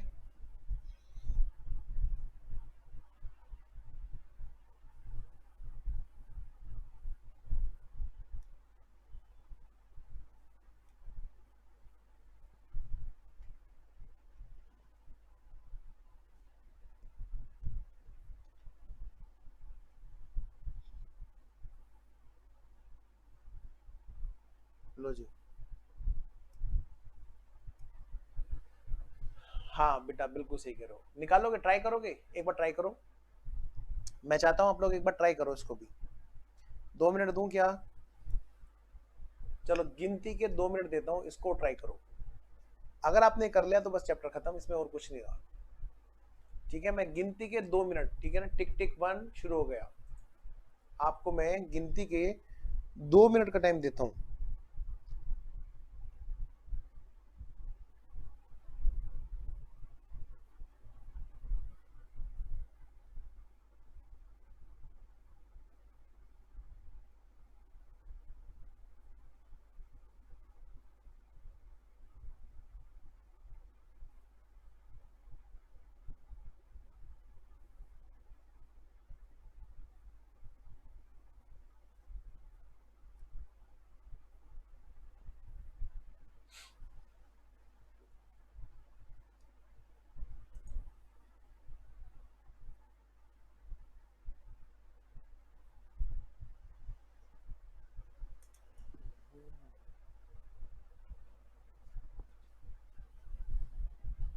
कर लिया कर लिया कर लिया, बच्चों ने कर लिया। चलो जी अब मैं भी कर लेता हूँ। आइए जरा आप सुनिए मेरी बात ध्यान से। बेटे यहाँ पर एक चीज है थोड़ा सा, 15/100 60 नहीं, 45 को भी तो काउंट करो। और मैं बताता हूँ, सुनो ध्यान से। बेटा ये देखो, सबसे पहली बात मैं पहले ईयर की बात करता हूँ, ठीक है, इधर देखना, मैं पहले इस वाले ईयर की बात करता हूँ। अब आप पेन मत चलाना, ये आपसे होने में थोड़ी दिक्कत महसूस कराएगा आपको। एंड डोंट वरी, मैं अभी आराम से बड़े इजी तरीके से चीज हो जाएगी। देखिए, जब हम फर्स्ट ईयर के एंड पे खड़े हैं तो हम देख रहे हैं कितने आगे इक्विटी शेयर्स में बदलने वाले हैं, और वो आगे जाकर के पैसा देंगे, लेकिन आगे जाकर के उनको कुछ फ्री में मिलेगा जो हमें आज से ही काउंट करके चलना है। That is called bonus part. आइए जरा, तो मैं कैसे काउंट करूंगा, बताओ बेटे। फर्स्ट ईयर के एंड में एक्चुअल में जो एम्प्लॉइज हैं, एक्चुअल में जो एम्प्लॉइज हैं वो कितने हैं सर, एक्चुअल में जो एम्प्लॉइज हैं वो हैं 585। हर एम्प्लॉय को आप कितने कितने शेयर्स का ऑप्शन दे रहे हो, 100 का। यानी कि देखा जाए तो जो टोटल ऑप्शंस हैं वो कितने हैं फर्स्ट ईयर के एंड में मैं देखता हूं, क्योंकि बेटे यहाँ पर एनुअल फॉरफीचर तो है नहीं, एनुअल फॉरफीचर तो है नहीं, यहाँ पर क्या है एग्जैक्ट बता दिया भाई फर्स्ट ईयर के एंड में ये बच गए, इसका मतलब आगे कितने जाने वाले हमें पता है नहीं, यानी कि यही वहां पर पहुंचेंगे।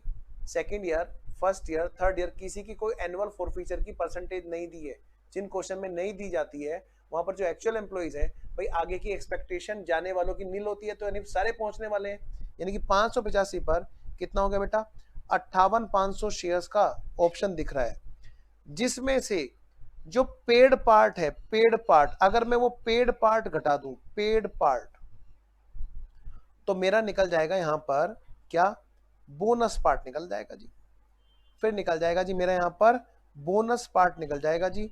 सर पेड पार्ट तो हमें पता है सर एक्सरसाइज प्राइस है, मैंने कहा बिल्कुल सही कह रहे हो, बिल्कुल सही कहा। पेड पार्ट में आपको ध्यान रखना होगा कि इन 58,500 में से कितना पार्ट पेड है आउट ऑफ फेयर वैल्यू। बेटा फेयर वैल्यू कितने की है, मैं क्लास में हूँ, मम्मी कोई अर्जेंट बात तो नहीं, चलो मैं बात करूंगा फिर।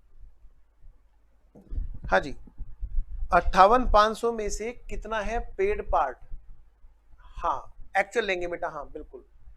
आइए जरा यही मैं बता रहा हूँ, नंबर ऑफ शेयर्स की बात होगी ना कि सच्ची मुच्ची में कितने शेयर्स पहुंचेंगे उसकी बात कर रहे हैं ना।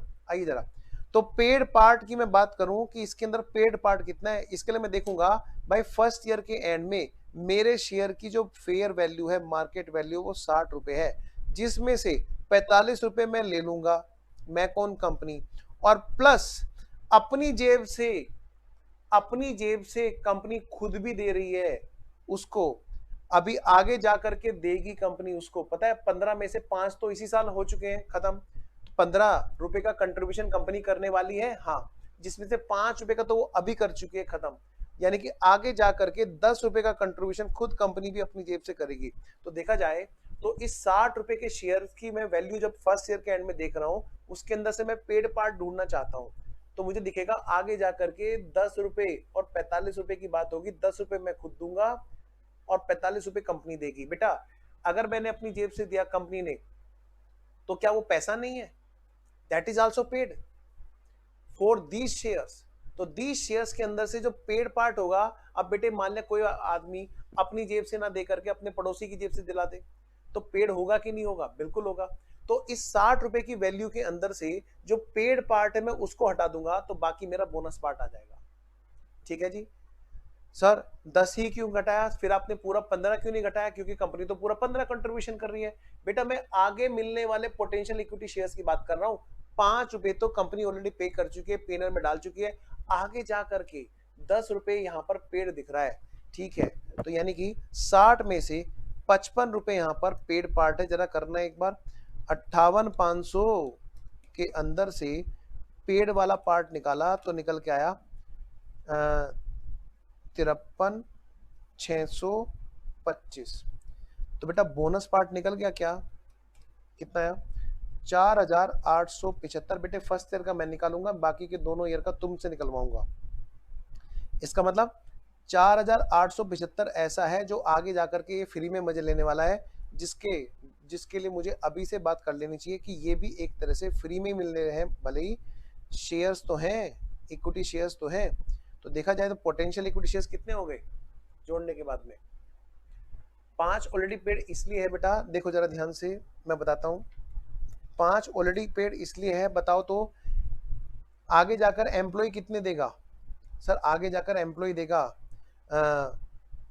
45 रुपए। अच्छा, और कंपनी अपनी जेब से कितने देगी, सर कंपनी अपनी जेब से देगी 15 रुपए, जिसमें से पहले साल के एंड तक ये पे कर चुकी है कंपनी, पेनल से डाल चुकी है 5 रुपए, पता है बेटे 5 रुपए यहां तक डन, 5 रुपए तो यहां तक कर चुकी है पेनल में। तो आगे जाकर के फ्यूचर में जाकर के कितना और पे करेगी, फ्यूचर में जाकर के किसका नाम शेयर होल्डर होना है, तो हमने देखा भैया फ्यूचर में जाकर के 10 रुपए और कंपनी पे करेगी। सर तो सेकेंड ईयर में क्या करेंगे, आइए जरा सेकेंड ईयर में देखते हैं, सेकेंड ईयर में देखते हैं। तो फ्यूचर में जाकर के इसके अंदर से कितना पेड पार्ट है हमने निकाल दिया, तो मतलब फ्री वाला पार्ट हमने निकाल दिया, बोनस वाला।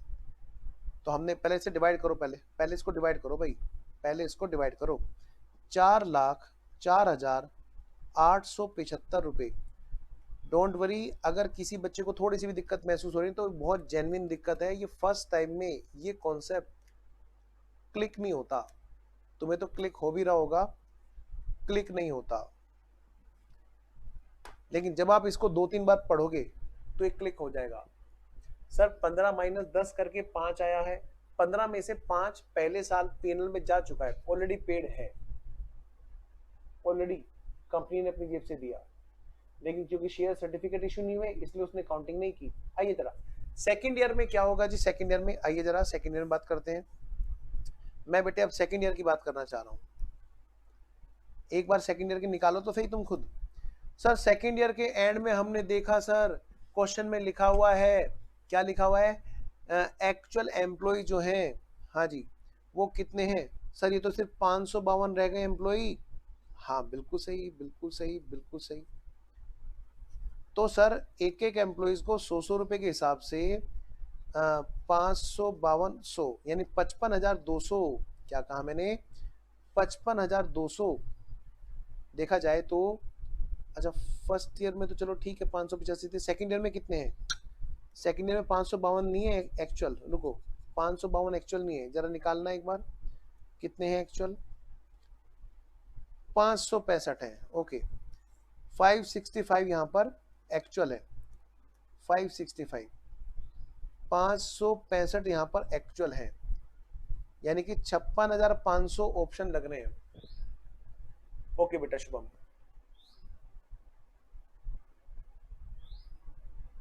अच्छा मैं बताता हूँ कंपनी अपनी जेब से कितने रुपए दे रही है बताओ बेटा। सर कंपनी अपनी जेब से 15 रुपए दे रही है, सामने वाले से 45 ले रही है, कंपनी अपनी जेब से 15 रुपए दे रही है।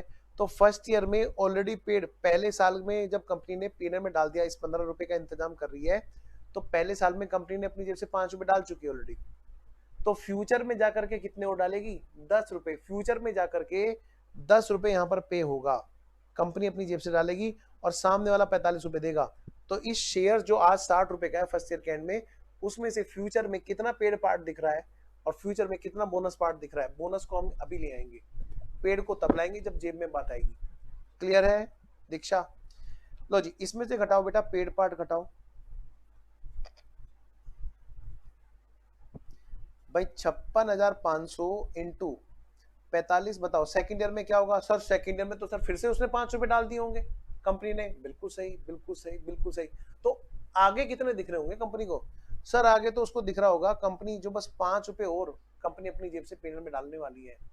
इसका मतलब सेकंड ईयर में जब मैं पेड पार्ट की बात करूंगा तो वो इसको काउंट करके आएगा जी, कितना आएगा जी, 56,500 इंटू 50 बटे सेकेंड वाले ईयर की फेयर वैल्यू क्या है जी, जरा चेक करो, ये है जी 66 रुपए 66। जो शेयर मार्केट में 66 रुपए का है उसके लिए फ्री कितना दे रहे हैं ये ढूंढने की कोशिश कर रहे हैं। अब फ्री कितना दे रहे हैं के लिए हम घटाएंगे कितना उस पर पे किया जा रहा है, चाहे कंपनी अपनी जेब से पे करेगी फ्यूचर में जाकर के या शेयर होल्डर पे करेगा। चलिए जी, तो मैं बात कर रहा था 56,500 इंटू 50 डिवाइडेड बाई 66, बेटा ये आ गया हमारा 42,803। बेटा घटा लो इसमें से 56,500 को, ये आ गया बेटा बोनस पार्ट। बेटा पैसा तो पैसा है सर, ये लिखा है क्वेश्चन में कि 5 ऑलरेडी है, नहीं बेटे क्वेश्चन में 15 रुपए फेयर वैल्यू दी है कि नहीं दी है, पहले मुझे बताओ बेटा। क्वेश्चन में 15 रुपए की फेयर वैल्यू दी है कि नहीं दी है, हाँ सर दी है। फेयर वैल्यू का मतलब क्या होता है पहले बताओ, फेयर वैल्यू ऑफ ऑप्शन की मैं बात कर रहा हूँ, शेयर्स की नहीं।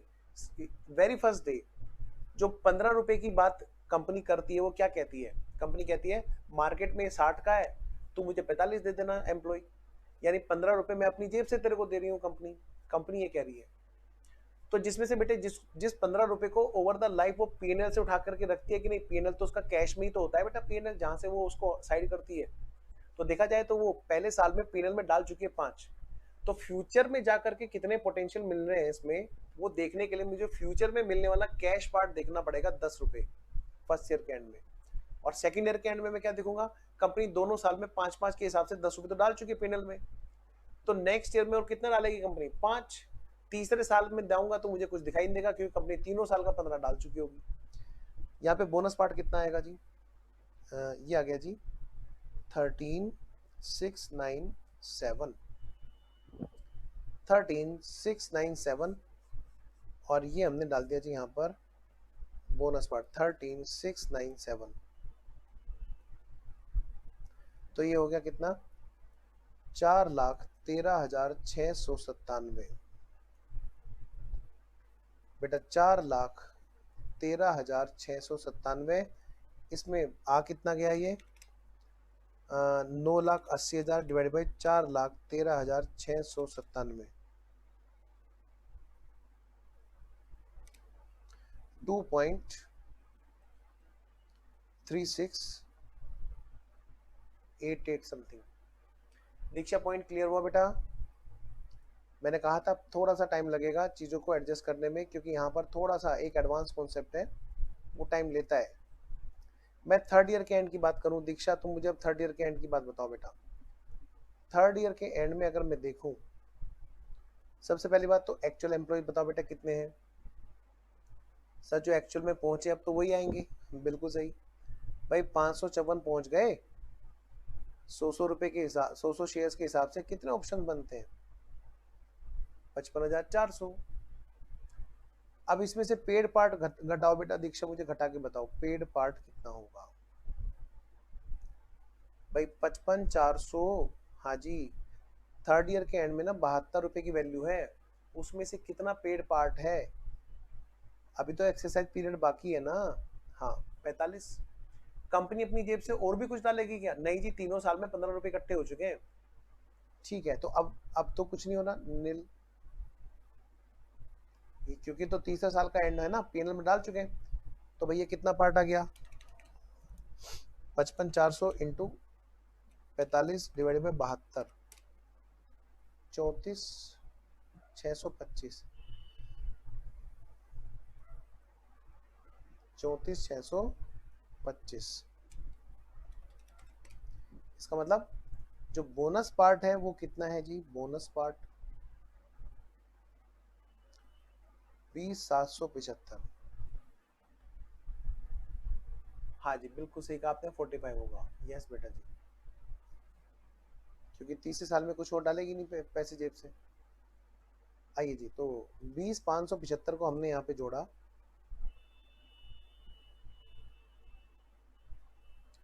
तो ये कितना आ गया बेटा, 4,20,575।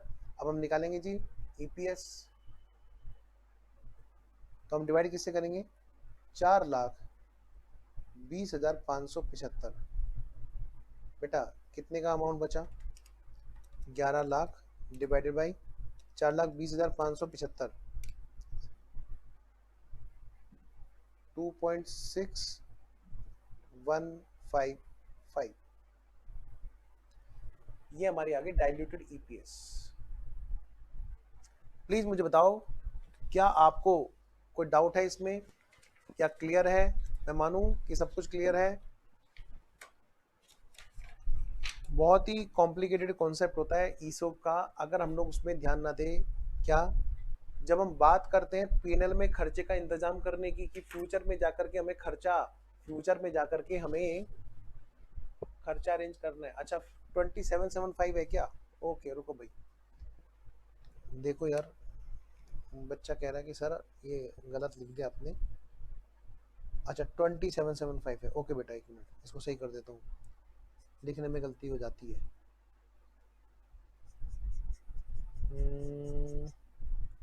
तो ये आ गया हमारा कितने का,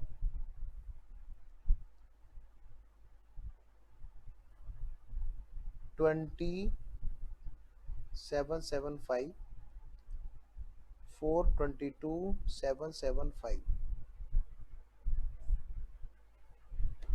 मैं अभी आधे घंटे में बात करता हूँ सर, क्लास में हूँ जी। 422,775, तो बेटा जी तो डिवाइड करो, 422 .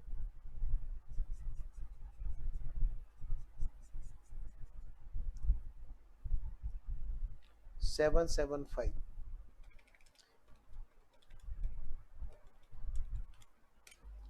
तो ये आ गया हमारा 2.6019। थैंक यू बेटा। अच्छा मुझे बताओ बेटे, कोई डाउट है या पूरी तरह क्लियर है? मैं चलूं आगे? आगे क्या, बस अब तो खत्म है जी यस, अब इसमें बचा ही क्या है? तो मैं ये कह रहा था बेटे, ईसोप के केस में बड़ा कॉम्प्लिकेटेड पार्ट होता है, कई बार बच्चे ध्यान नहीं देते, यहाँ पर आकर के सही ढंग से पता चलता है ईसोप का।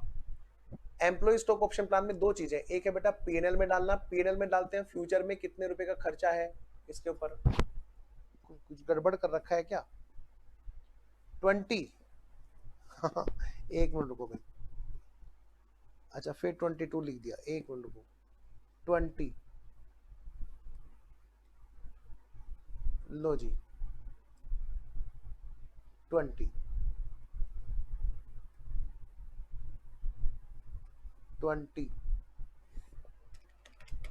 11 lakh divided by 420775 6142। हाँ जी, तो मैं ये कहता बेटा पीएनएल में डालना होता है फ्यूचर में दिखने वाले खर्चे के बेस पे।